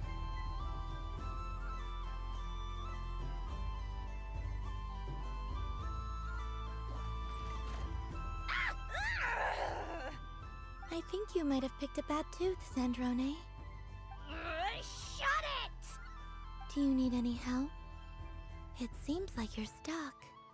No! It's just a blasted toy! How is its grip this strong? Stop laughing! All right. Well, you lost. So just like I promised... Hey! What are you doing? Are you seriously? Hiya!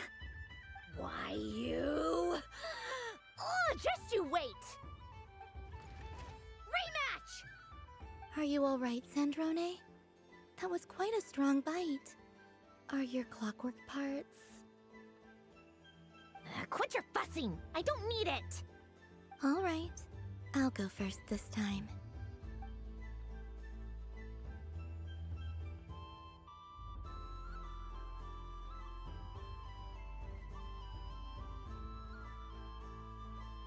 I see it now. She can sense which teeth are rigged. So I just need to avoid the same ones that she does.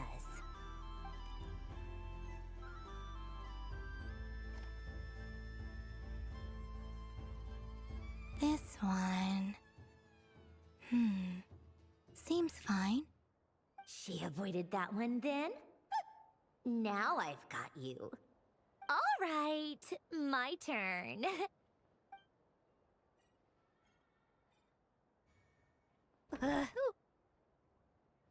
What? Looks like you lost again, Sandrone. Wait! There's more than one bad tooth! Bunk.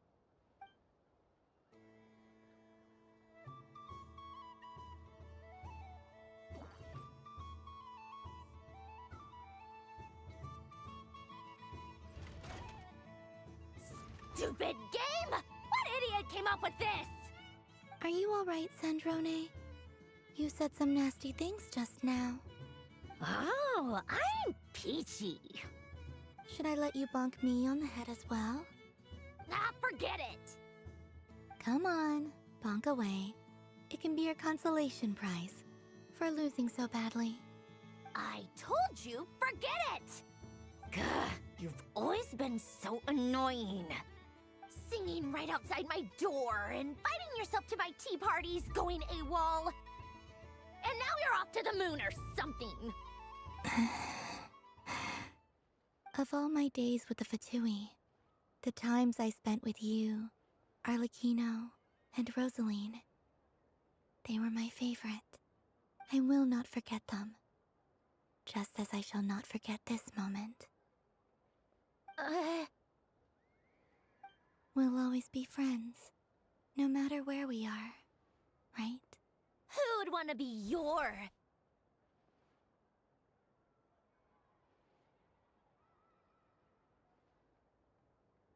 I'll miss you, Sandrone.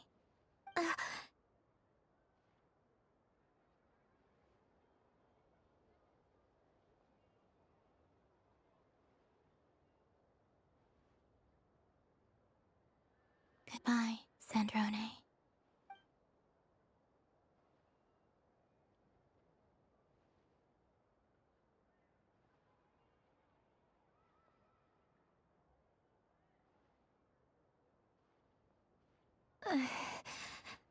I'll miss you too, Columbina. Sorry, what was that?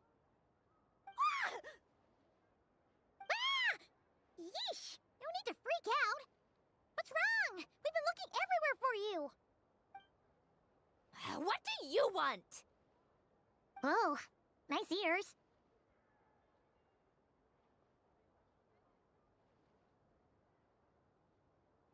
What do you want? This. Huh? It's your turn to draw something. You're one of her friends too, aren't you?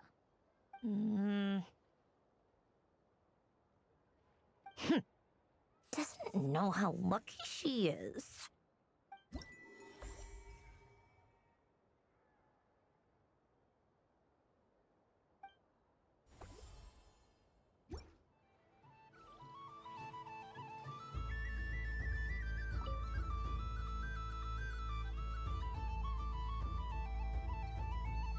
What is going on over here?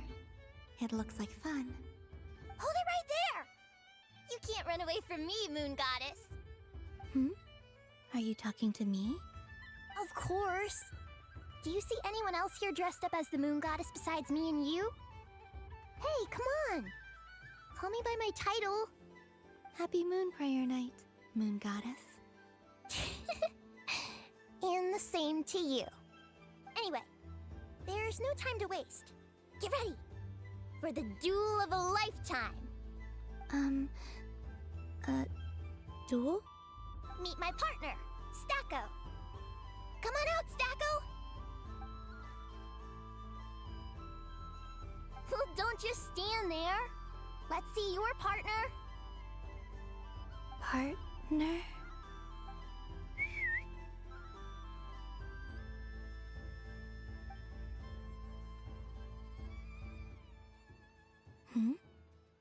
So I need to select a partner and command them in battle. Partner.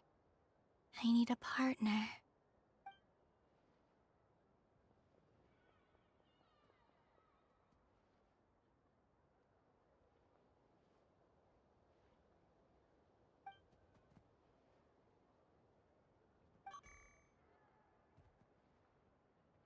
Whoa! Am I seeing things? Where'd you get a Kuhenki? They're super rare. That's great. But you can only bring one partner to battle against me and Stacko. No ganging up allowed. They all look so eager to be picked. Which one should I choose?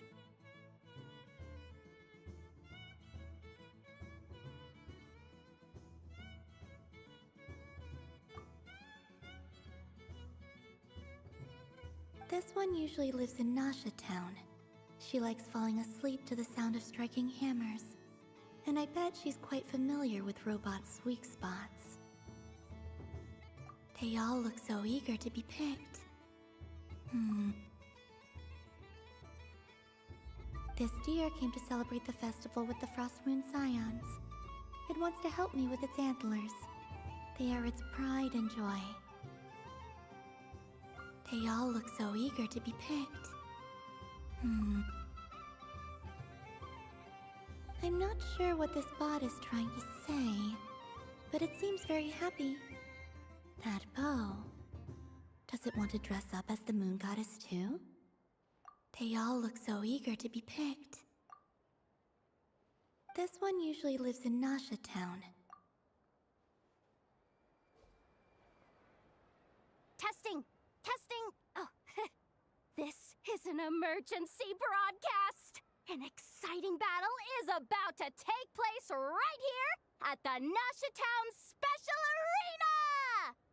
In this corner, we have the Moon Goddess and her robot partner. And in the other, we have the Moon Goddess and her Kuhenki partner. Only one Moon Goddess can be victorious in this ultimate battle of destiny! But who will it be? There's only one way to find out! Now, without further ado, let the Battle of the Moons begin! I don't care who we're up against. Stacko and I ain't gonna lose!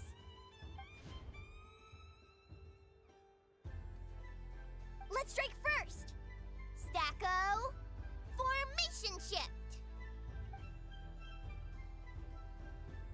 Ho ho ho! The robot has kicked things off with a change of formation. But how will this affect the battle? Nobody knows!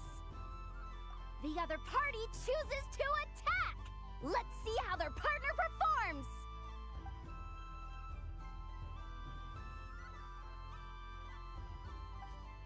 Stacko!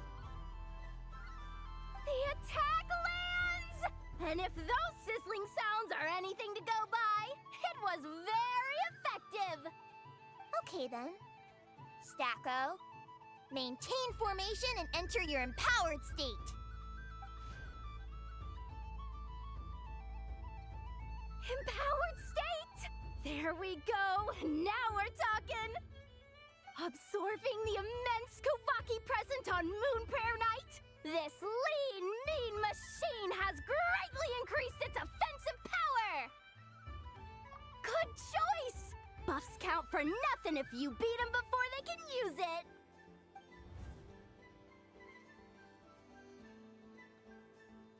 Oh, it's is heating up fast! I'm about to start sweating machine oil over here! Go for it, Stacko. Set Kuvakia to maximum. Can their opponents withstand this blow? And what will this moon goddess do? Don't be afraid. Fight however you wish. It's a moon lane! A deft use of a moon lane allows the Kuhenki to dodge the blow, and now it's spiraling around its foe in circles! 1 loop, 2 loops, the robot's screen is bugging out! It's getting dizzy! Stacko! Oh, Stacko is down for the count! Our winner is the Moon Goddess! The slightly taller one, I mean. You did your best, Stacko. I'll take you to Ainos for a checkup right away, don't you worry.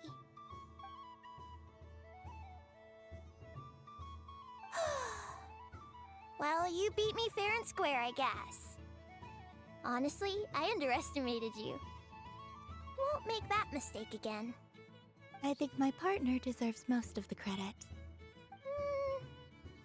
Just you wait. When I'm a little bit older, I'm gonna come back a whole lot stronger. You ready for a rematch?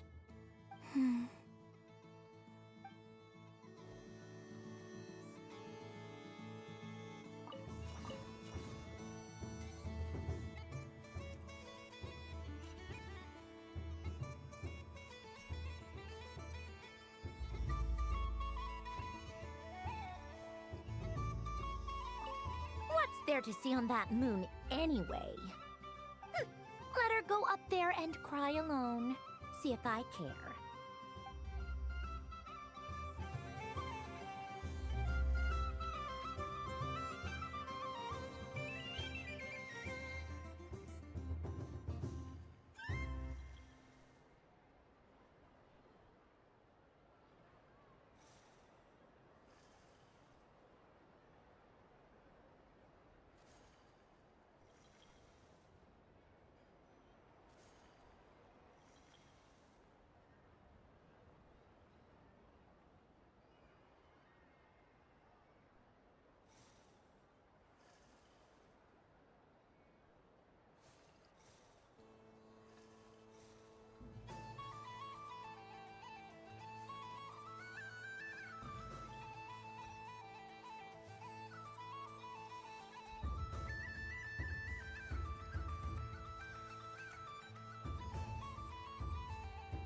Moon Prayer Candy! Beautiful, tasty Moon Prayer Candy!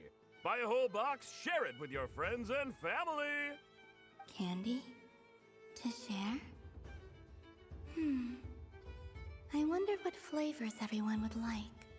Welcome home, Moon Goddess. Fancy a box of Moon Prayer Candy? Sure. I knew you would. Now, what flavor would you like? I'm not sure. What flavors do you have? Is this for yourself or as a gift? A gift for my friends. Ah, I see. In that case, I'd recommend apple, lockaberry, or midsummerberry. Those are the most popular. Do you have nocturnal blossom flavor? Huh. I've seen couples give those as gifts before, but I did not know they were edible. No? Okay then. Moonfall silver? You did say this was for friends, right?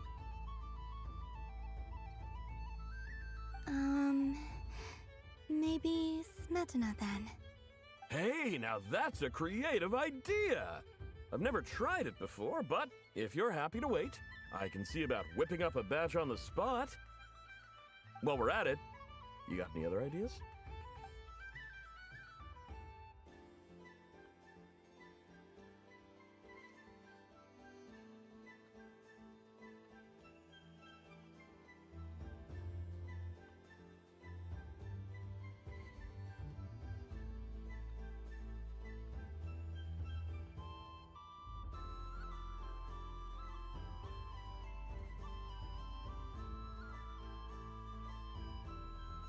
Here you go. Every flavor you asked for is in there.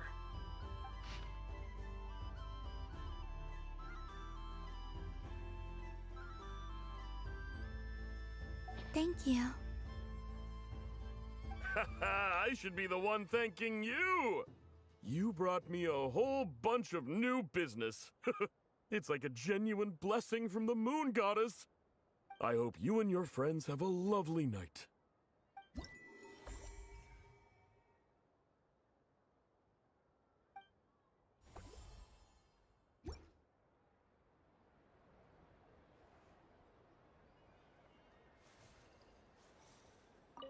Assorted Moon Prayer Candy! All your favorite flavors in a box! All right, kids, just line up over here.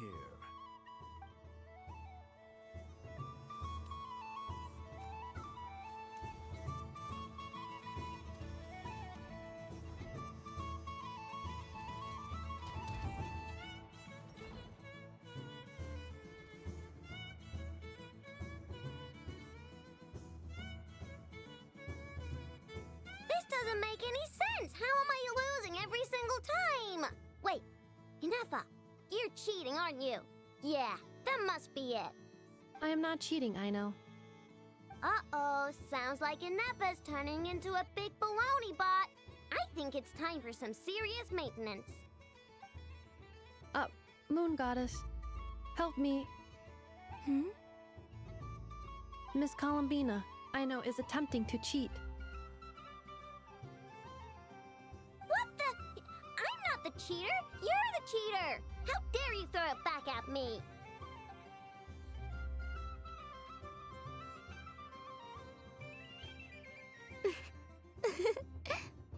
Alright, fine. Let's all laugh at Aino. Just you wait till I get home, because I'm gonna make a game bot that can win 100% of the time. Let's see you laugh when I come back and beat your butts. You'll all have your heads covered in stickers when I'm through with you. We came to check everything was okay after all that yelling, but,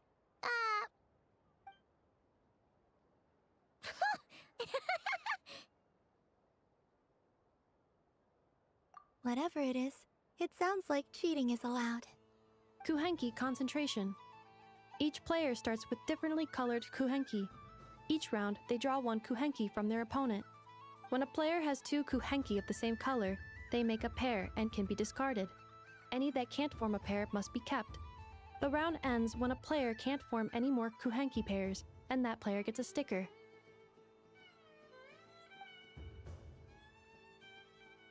ooh, can 4 people play as well? That is fine, so long as the turn order is fixed beforehand. Alrighty then. In that case, the 2 of us will join as one team. Okay, but if you lose, you're both getting stickered. I don't want to hear any excuses. Sure. And if we win? If you win, only one of you gets to sticker someone else. I have taken to calling this. I know logic. Hey, lay off me, all right? Okay, so we're starting the game from scratch again, which means all my stickers so far don't count. Looks like Luonatar is the Kuhenki of honor for this game. Anyway, let's go clockwise, starting from Inefa.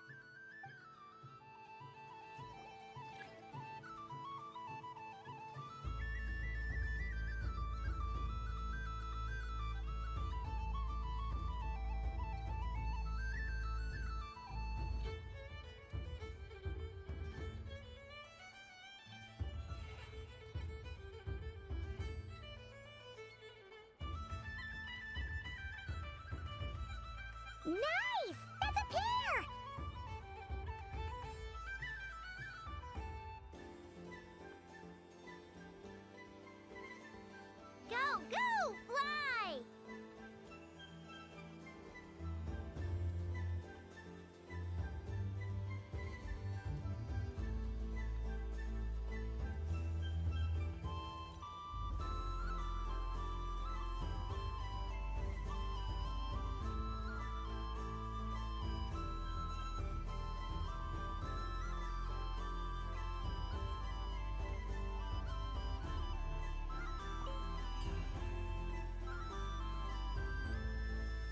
Go on.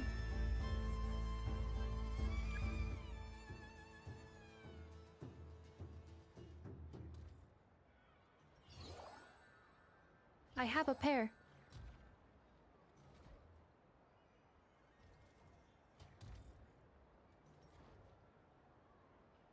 Uh-oh! We gotta pick up the pace!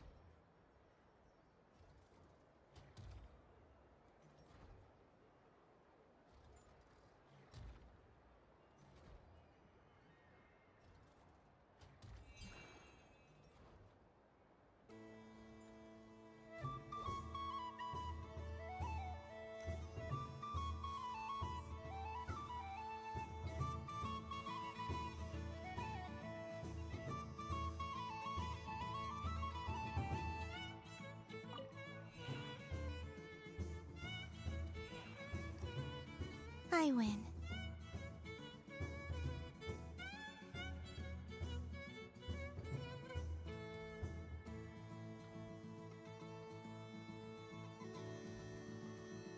Phew, that was too close. I thought I was gonna lose. Good luck, everyone. Ah, we're out!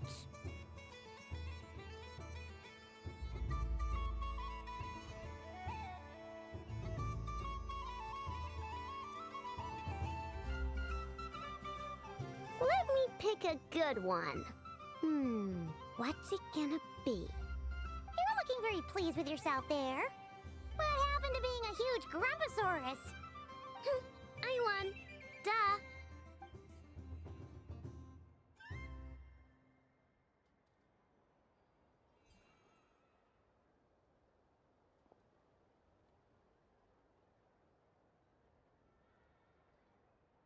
Oh, me again? Don't fidget too much, Aino, or the sticker's going to fall off. I don't care. If it falls off, it falls off. If a pair of Kuhengi get discarded, why not a pair of stickers? Huh? Huh?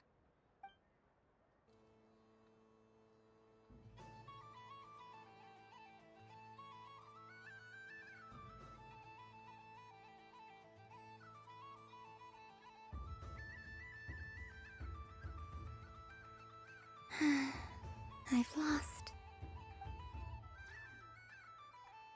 Sticker, sticker, sticker!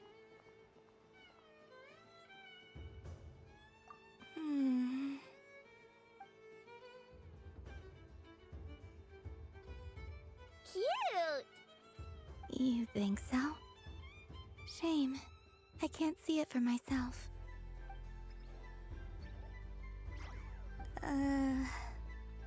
What did Luanatar say? She said it looks so cute that she wants me to lose a few more rounds.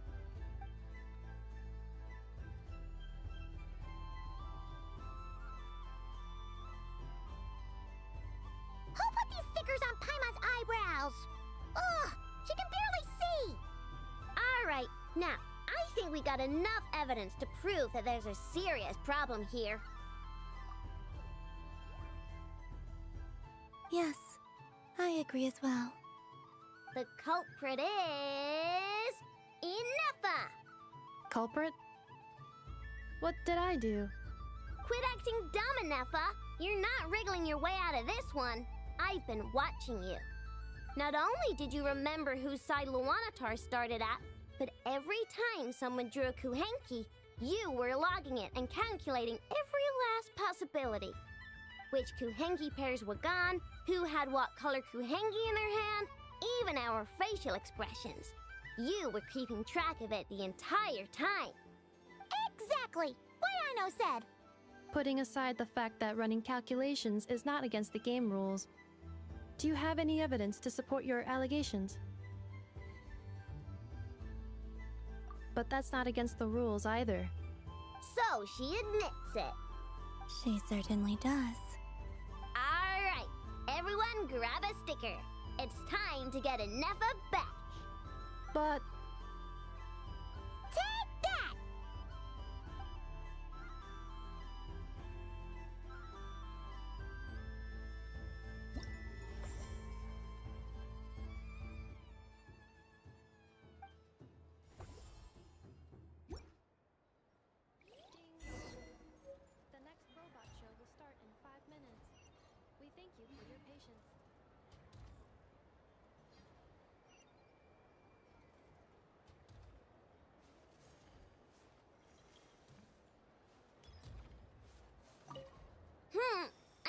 playing games with you ever again, Ineffa.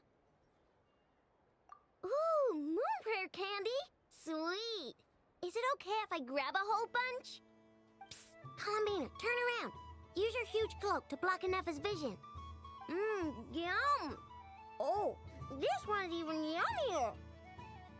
Ugh, the flavors are blending in my mouth. Ew. The robot show will now begin.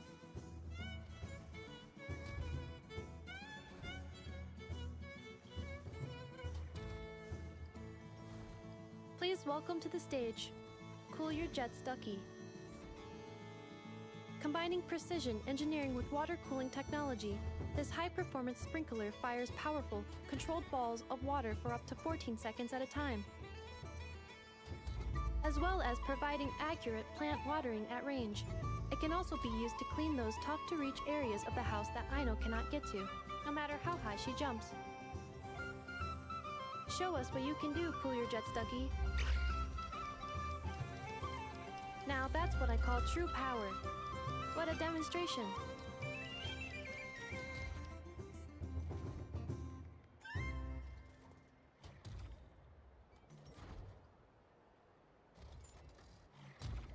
Dealing with stage waterlogging. Task complete.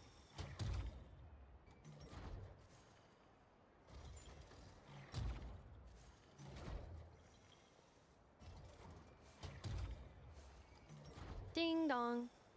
The next robot show will start in 5 minutes. We thank you for your patience. Aino is throwing a tantrum again. I believe it will take 3 crumb-kakes to constitute a suitable peace offering. Scanning candy composition and ingredient ratios. Selection confirmed. I would like the crumb-kake flavor. Flavor profile simulates real crumb-kakes with 27% accuracy. This is a non-viable substitute for Aino's afternoon snack. 1 moment, please. Done. Please sample this freshly baked crumb-kake, Miss Columbina. Ding dong. The next robot show will start in 5 minutes. We thank you for your patience. The robot show will now begin.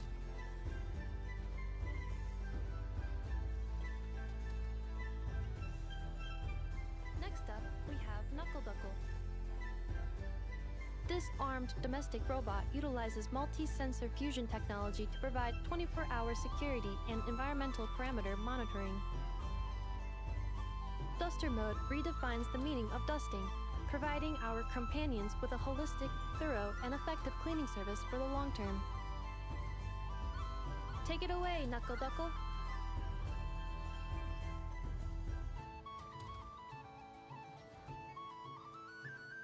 Now that's what I call true power. What a demonstration.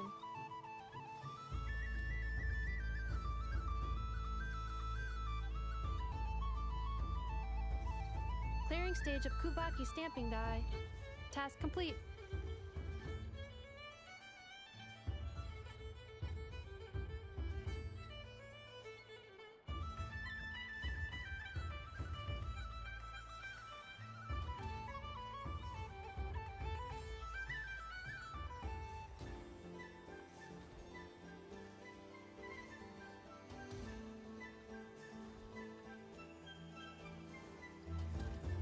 Ding dong.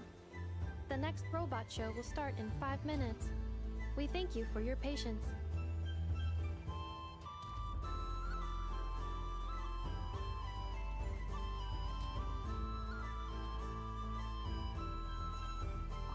Aino is throwing a tantrum again. The robot show will now begin.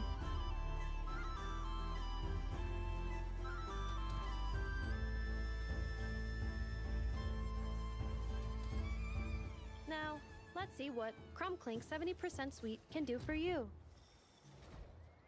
This dessert-making robot fully automates the baking process with smart recipe analysis and precision temperature control. Don't miss out on Crumb Clink's taste testing function.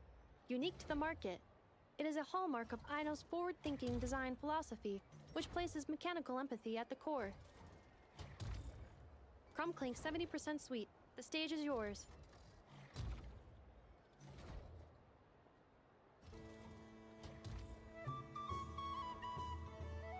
that's what I call true power. What a demonstration.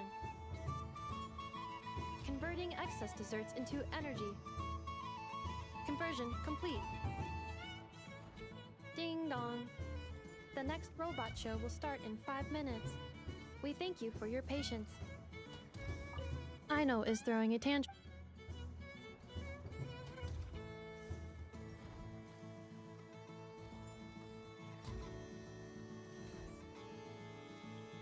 The robot show will now begin.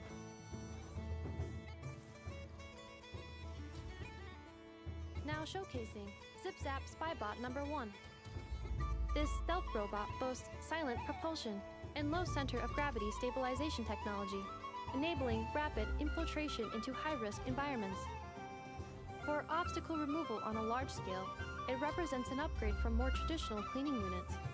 However, it is not recommended for bedroom use as the spinning circular saw may cause damage to furniture.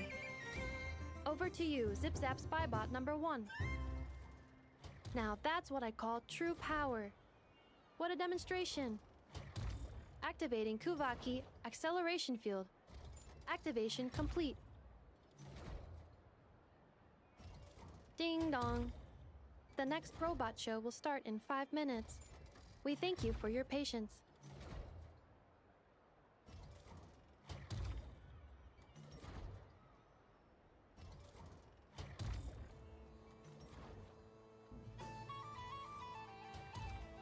The robot show will now begin.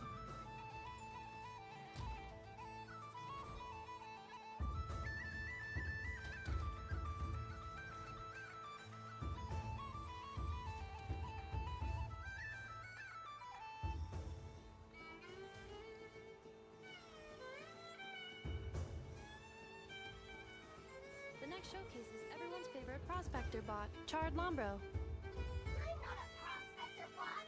I'm the Trash King. This is a special sorting bot that can sift through useless trash and pick out valuable treasure. Its manufacturing history remains a mystery, but Aino and I are both delighted that it has joined the Craft Shop family. I'm not. Now, how about a demo, Charred? How about some trash to sort? There's none here. Note how it can simulate temper tantrums and respond to information in real time. Take me back to the workshop. I want to work. Now, that's what I call true power. What a demonstration. Now, syncing navigation route with Little Charred. Sync complete.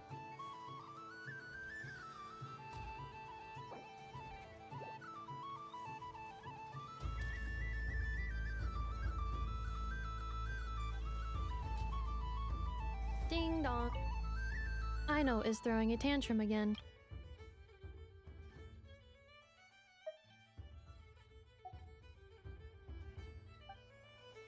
Ding dong. The next robot show will start in 5 minutes. We thank you for your patience. The robot show will now begin.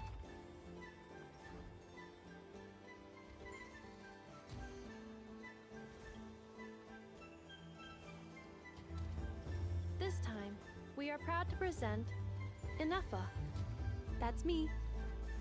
I am a multifunctional robot for domestic application, integrating smart cleaning, precision cooking, emotive communication, and various other modules. When necessary, I can autonomously deploy the multi-purpose Smart Assistance Unit, Brigida, to ensure the safety of important personnel. This includes the just-in-time pickup of candy wrappers and similar items to prevent Aino from tripping over them. You weren't supposed to mention that. Acknowledged. Proceeding to demonstration phase. And we don't need a Brigida demo. Everyone's seen her already. Roger. Amending demonstration program. Moonlane detected. Kuvaki ready. Aino, let's go home. Wait! That's not what I meant!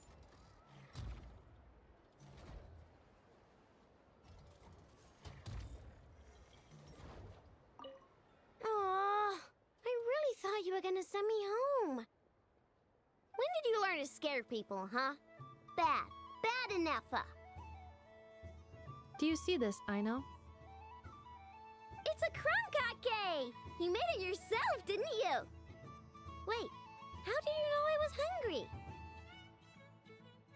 Correction, you are not hungry.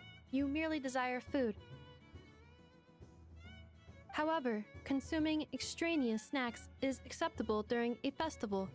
Come, celebrate Moon Prayer Night, Aino. Yay! Oh, you're the best, Anafa. Festivals are awesome.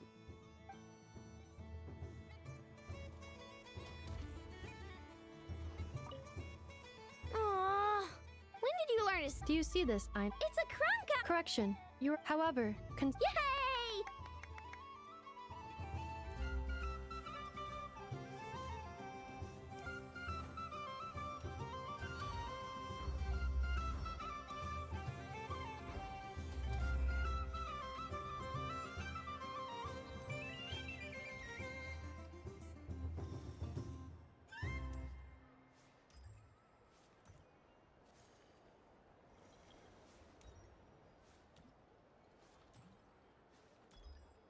What's this? Should I give it a try?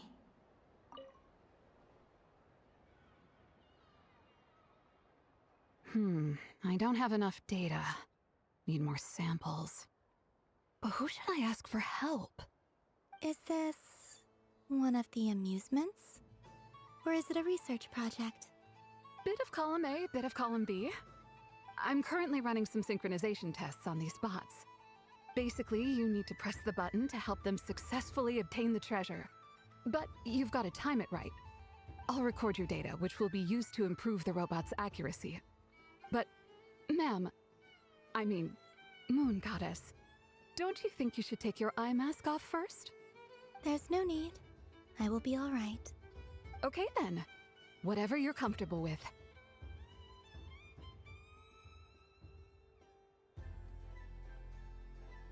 Great. Then let's begin.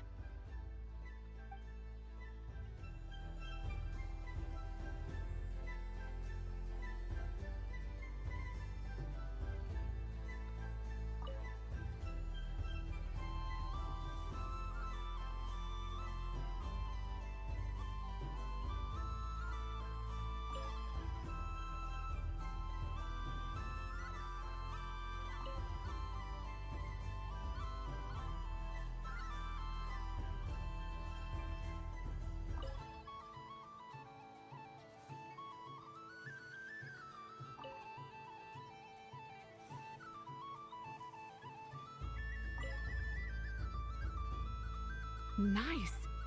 Data collection complete. Cool! So much useful data. I'm progressing much faster than I expected.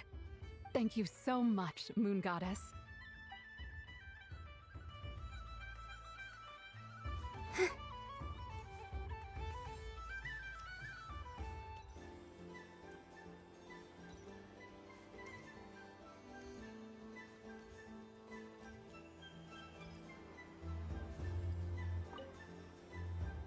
Traveler. Hey there, Columbina!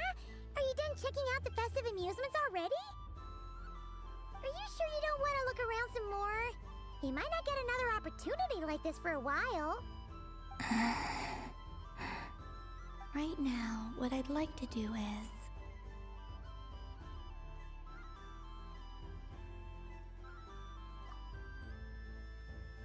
Oh! Candy for us? Thanks a bunch, Columbina. Don't mind if we do. Whoa! This one's intense.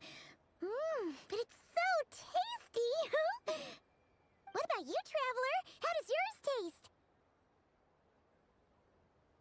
Oh, sounds good. Paimon's drooling now. Are there any more Smatna candies in the box? Yes, I believe so. Okay, gotcha. Let's see.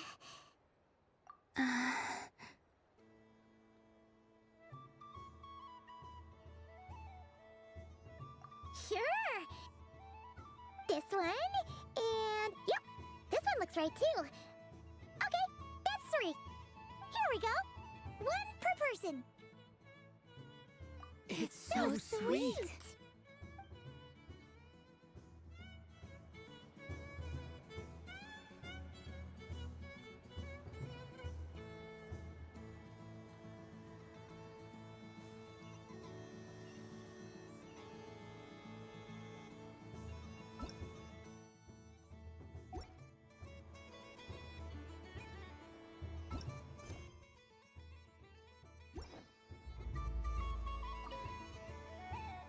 Traveler, Paimon.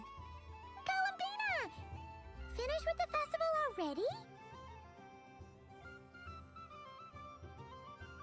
Really? You're sure you don't want to have a little more fun out there? Final answer! Yes, I am sure.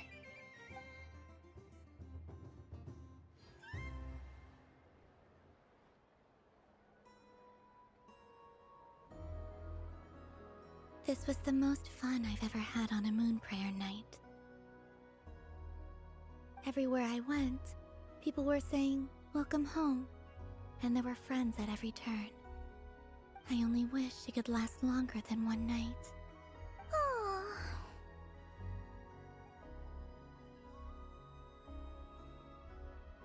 Yes, you're right.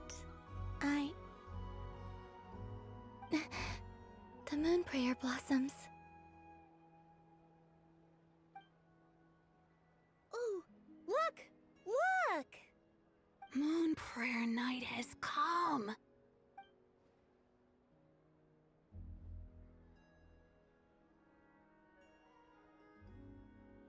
The moon. It's so beautiful. Happy Moon Prayer Night, dear. Happy Moon Prayer Night!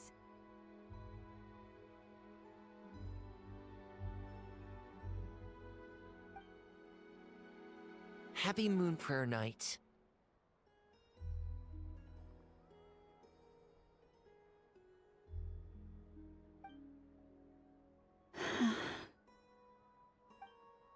Aww. Huh.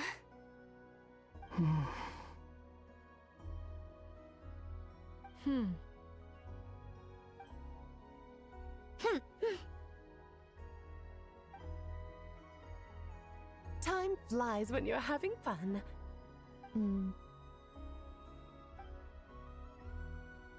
Oh.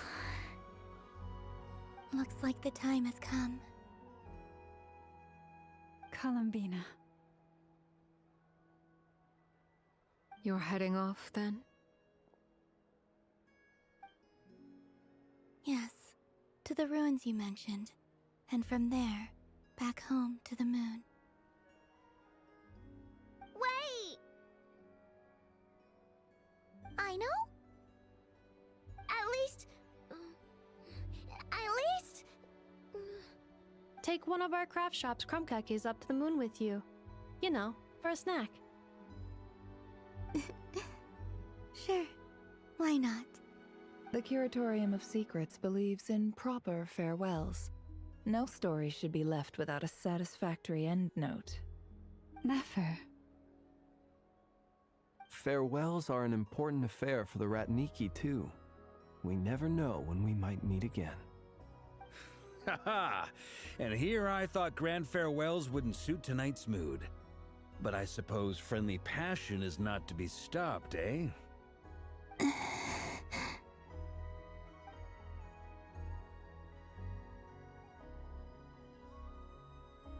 We made a little something for you, Columbina.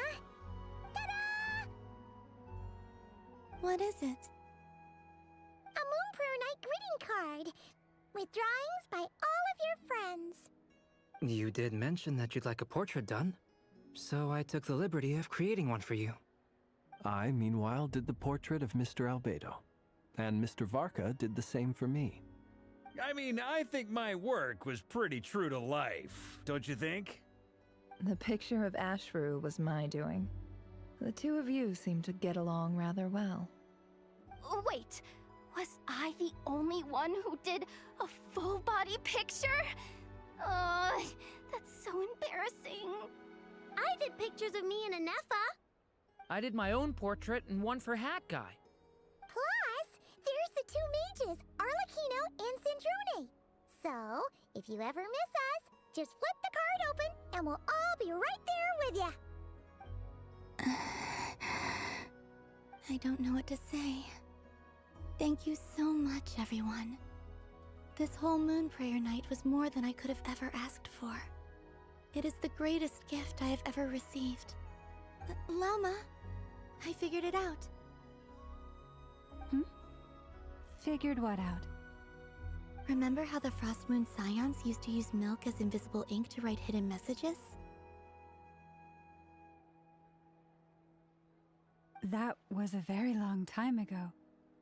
Oh, are you saying? Yes. When I miss you all, I shall use moonlight in the same way, to write words that only you can see upon the moon itself. Wow, that sounds lovely.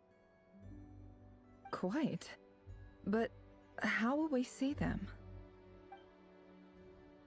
Simply open your windows on nights when the moon shines bright, and the moonlight will naturally flow towards the words I have written.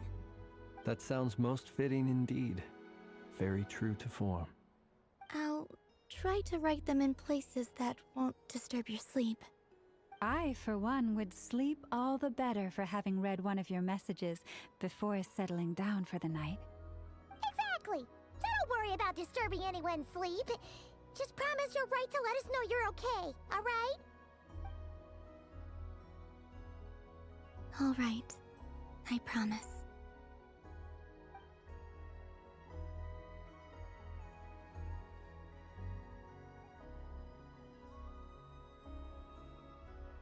In that case, Columbina? I'm ready.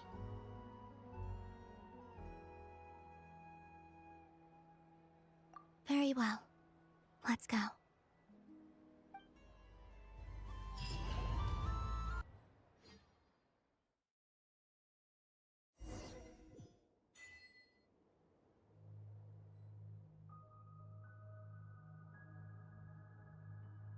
In just a few moments, I will be gone. I still don't know what to expect on the moon. Will I really be able to send messages to my friends? The Kuhenki, the animals of Nod-Krai. I'll never get to see them again. I wonder where I'll be when the next moon prayer night comes.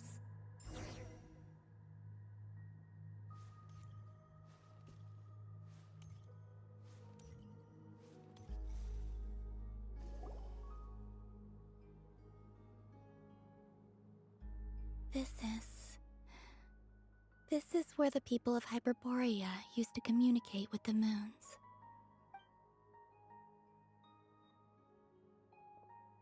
Eternal moon, frost moon, iridescent moon.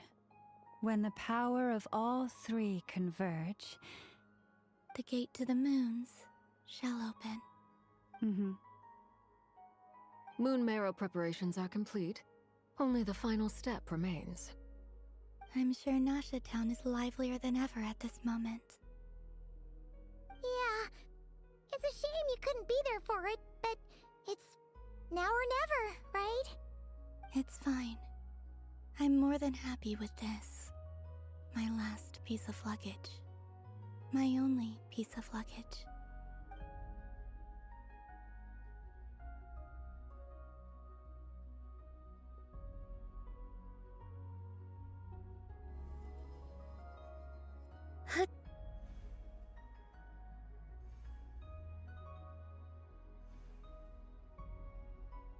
I can already feel the moon calling to me.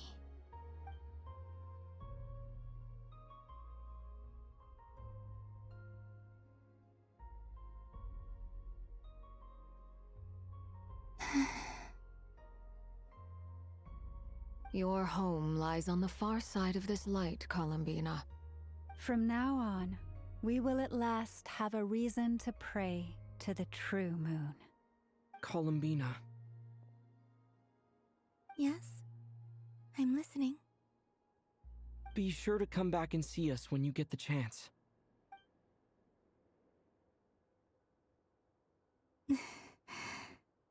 Of course.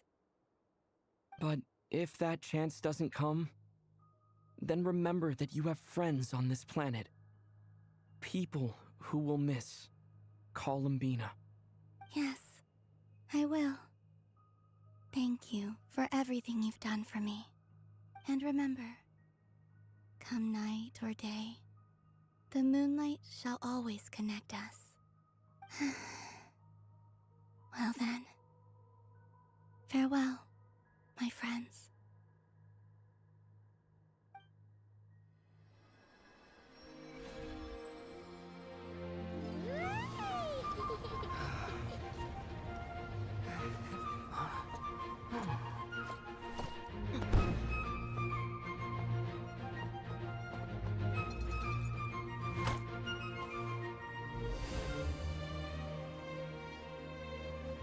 Thank you. This was my happiest night in Tevat. Farewell, Columbina.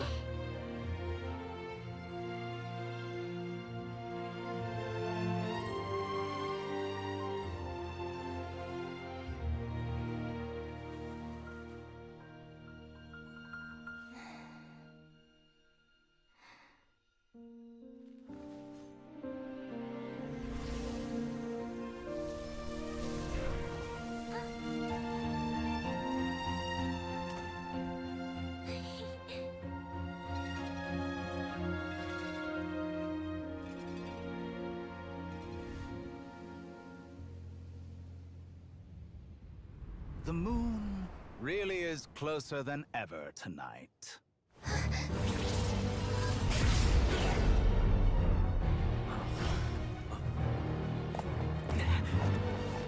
Columbina. All 3 moons in one place. Time for one final experiment. Reason, life, death, time, and space. They all believed I would fail.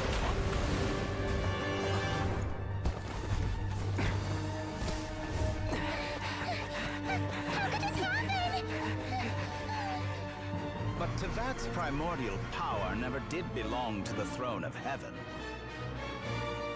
And now, they are mine.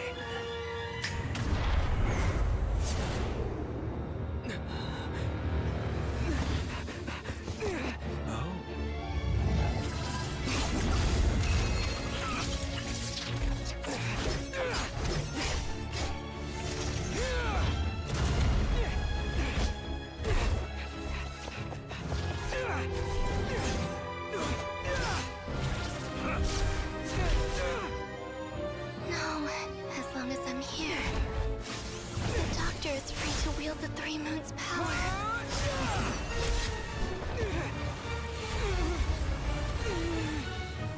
It's the only way.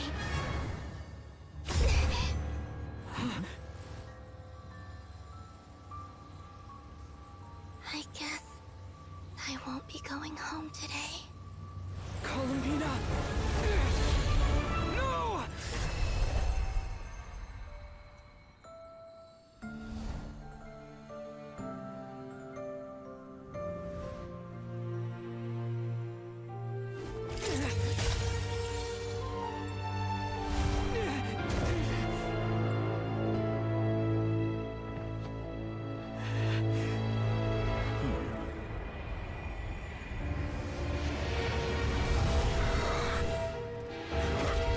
Stubborn world, do not try to control me.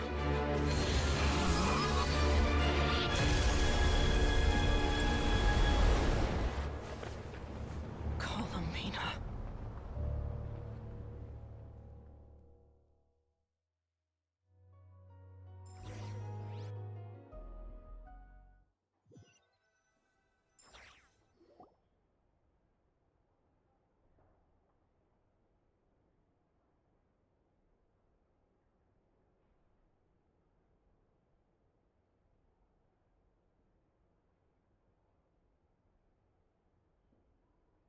Are you all right? Do your wounds still hurt? I had someone prepare a little medicine that could prove effective. Take it if you need to. In that case, let me relate the contents of the call we made to Alice after the incident occurred. That Dottore is a crafty one. He distracted the Hexenzirkel by creating a huge fuss at Tevat's borders. I'd assumed that the cause was an abyssal intrusion from the outside world, which in fairness is a rather common occurrence. But after learning that you managed to influence the phantoms in Nod-Krai, I realized that perhaps this interference could have come from within Tevat instead. But we weren't able to change their fates. True, you couldn't change how their stories ended, but you did build some variables around yourself. Variables? Yes, things you heard that you could not otherwise have learned, ideas that would otherwise have never crossed your mind. All these things are variables. Of course, most variables usually pale into insignificance with the myriad of possibilities floating around. But the moment you start treating them as building blocks and intentionally stacking them, that changes things. That's what Dottore did, and it's how he created the necessary conditions so that when you activated the portal tonight, it played right into his plan. However, we have no way of knowing exactly what he did. Yeah, we also need to ascertain Columbina's status. And that about sums it up. As I suspected, Dottore has disappeared completely. If it's any consolation, he wasn't able to control Columbina as he might have wished to. Oh no!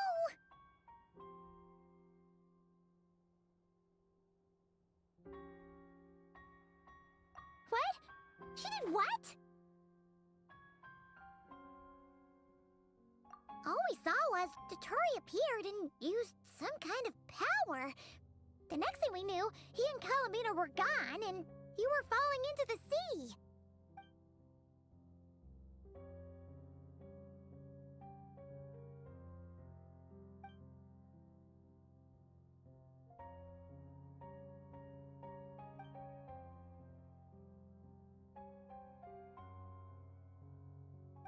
So, Columbina intentionally opened the Moon Gate and escaped into the same mysterious world as Rarier and Thalindis.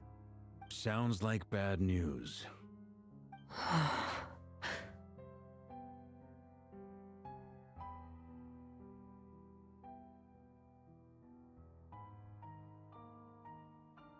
Seen in that way, the Trilunar Syzygy and Rarier's emergence, Dottore might have been pulling the strings in both cases. According to Miss Alice, he is attempting to transcend his destiny and finish an experiment that only a god might complete. An utter lunatic. Wait a sec, where's Hat Guy? Seems like he'd want to be here for this. He took off with the Dodo communication device after we spoke to Alice. He said he had a hunch that he wanted to investigate by himself. The look on his face was terrifying. I've never seen him like that before.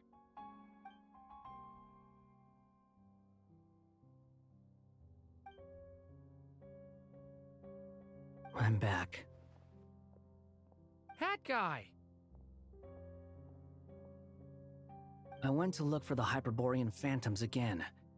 I think I've gotten to the bottom of it. I got them to talk to Nicole on the other end of the communications line. Turns out, the history they describe is different from how Nicole remembers it. Really?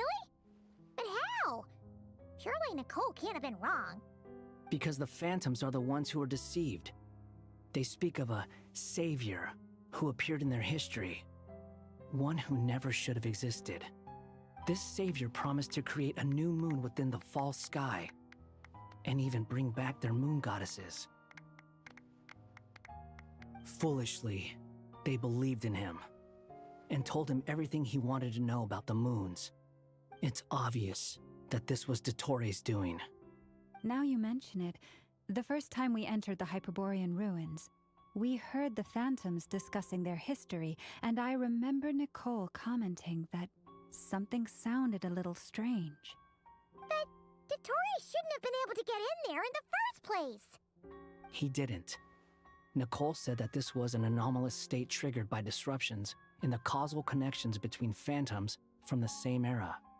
The variables that Dottore put in place were substantial enough that they even affected phantoms that he never met. So it's not that their memories were unclear. They'd been tampered with. That's exactly the possibility Dottore was trying to manufacture. He turned these variables into knowledge, and engineered the situation so all that knowledge would fall into his hands. Then, he harnessed that knowledge on Moon Prayer Night to truly create a false moon. How is that even possible? To be precise, he exploited a weakness in the way the spell works. The spell senses Kuvaki to detect the moon's location. So, as long as the false moon more strongly resembled a moon than the frost moon beyond the skies, the gate would teleport Columbina to the false moon's location. In other words, to Dottoro's side. Once he had her under control, the teleportation spell remained active, and he manipulated her power to seize both moon marrows. At that moment, the moon marrows disappeared right before our eyes.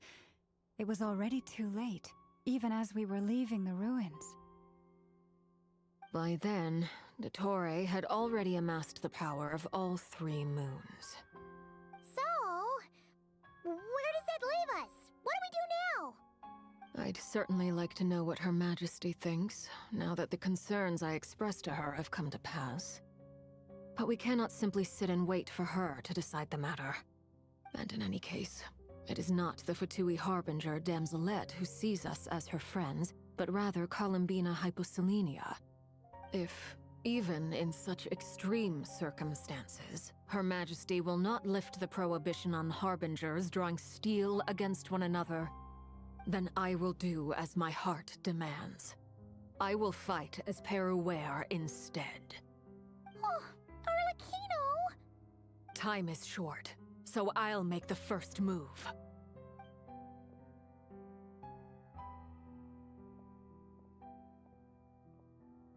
Whew. Even Arlecchino seems to be losing her cool now.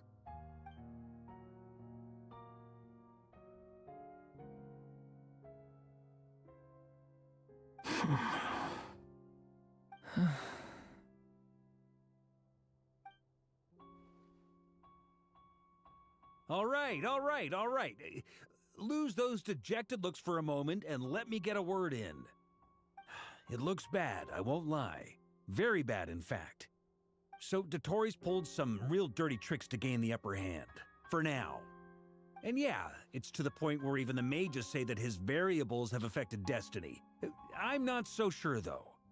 Many have told me that Tevat's destiny is fixed, and that does appear to be the case. Well, what makes Dottore so sure he'll be the exception? And since he was able to stack these variables up, who's to say we can't do the same? You of all people should not be discouraged, traveler from afar. This isn't over yet. And you're not alone in that. Everyone here does, whether they've spoken thus far or not. But none of us are the type to sit back and wait for the sun to shine again. It's exactly how a knight should roll. If they knock you down, you get back up and get back in it. Don't forget, Honorary Knight, you're a legitimate member of Mondstadt too. Fork is right. This is far from over. Dottore's already way overdue a butt-kicking given his past shenanigans. And after this, he's earned himself a double dose. That's what I'm talking about. How's everyone else feeling? I'll use Kuvaki to investigate Columbina's whereabouts. I am not ready to give up either. Leave the intel gathering to me. Whatever happens within Nod-Krai's borders, when the Curatorium of Secrets wants to be in the know, we always find a way. Aino and I will do all we can to support you. We will attempt to reverse engineer Dottore's actions and seek a breakthrough that way. Alice and Nicole are busy dealing with an emergency at Tevat's borders, so they can't return just yet. But they're both very angry about this. They've asked Albedo and me to act on the Hexen Circle's behalf and do everything in our power to fight back against Dottore. Are you ready then? We're going to have to conduct a lot of research, even in the early stages. I'll do my best. As for me, I'm pretty familiar with Dottore's way of doing things, so I can try to predict his next move. I'll help with your investigation. Nice! Looks like we have our basic division of labor. I'll get in touch with Flints and Itlua, get them to have a chat with their Starshiner. It couldn't hurt to bring the Lightkeepers on board as well. At the same time, I'll pass on instructions to the Knights present in Nod-Krai to assist the Lightkeepers and other organizations in ensuring the safety of those living here. Yeah! We'll show him! That's it then. Good luck, everyone.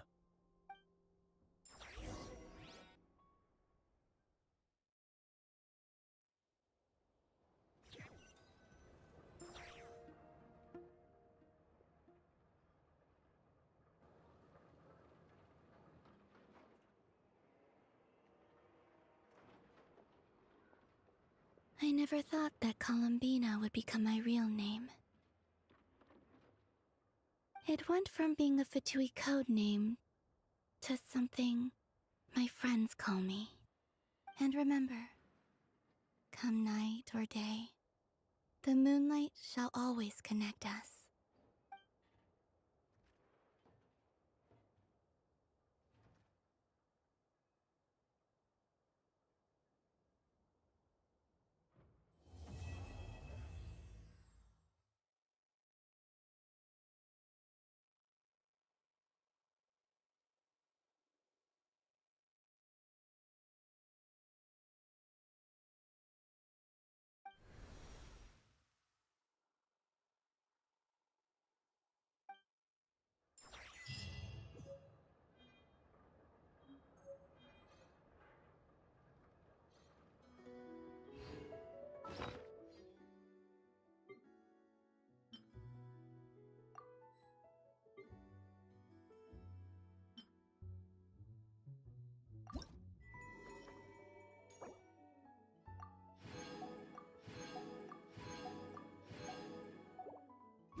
Cleanups.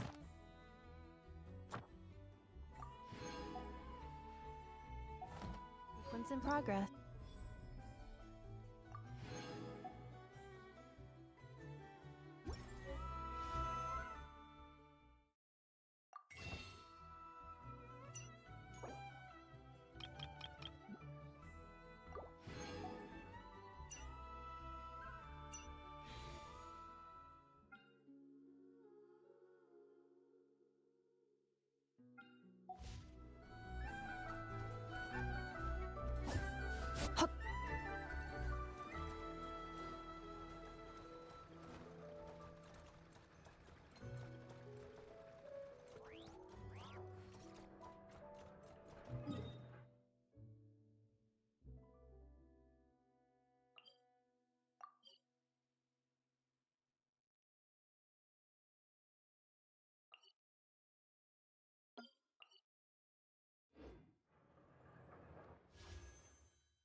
This realm is...